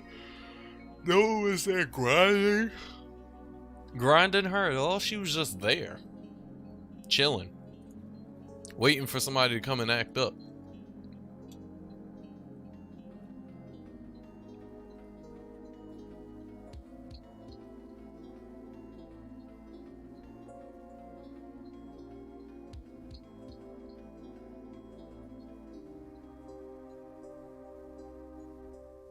Damn. That was ridiculous. That was hella ridiculous. Oh, that was you, Blank.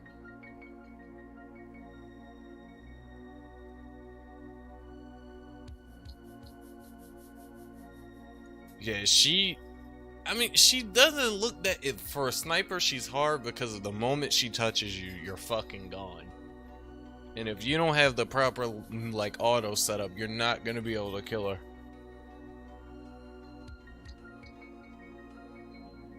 Damn, she'd probably be a lot easier in a party setting. She did 38k on you? Holy shit. Of course she did jack damage. Just fucking ridiculous. Fucking hell. Alright, I'm gonna go ahead and do, boys and girls, because I do have to work tonight, so that way I can make the money to pay the rent and, you know, keep shit afloat. So I'm gonna go ahead and end the stream off here.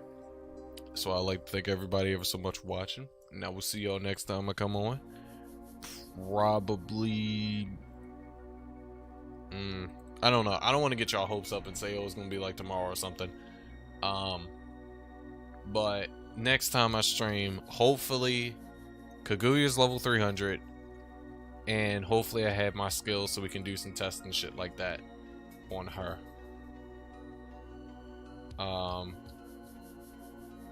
Hopefully.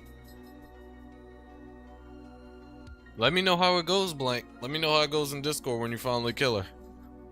But yeah, boys and girls, I am out. Again, I had hella fun with y'all, and I will see y'all next time.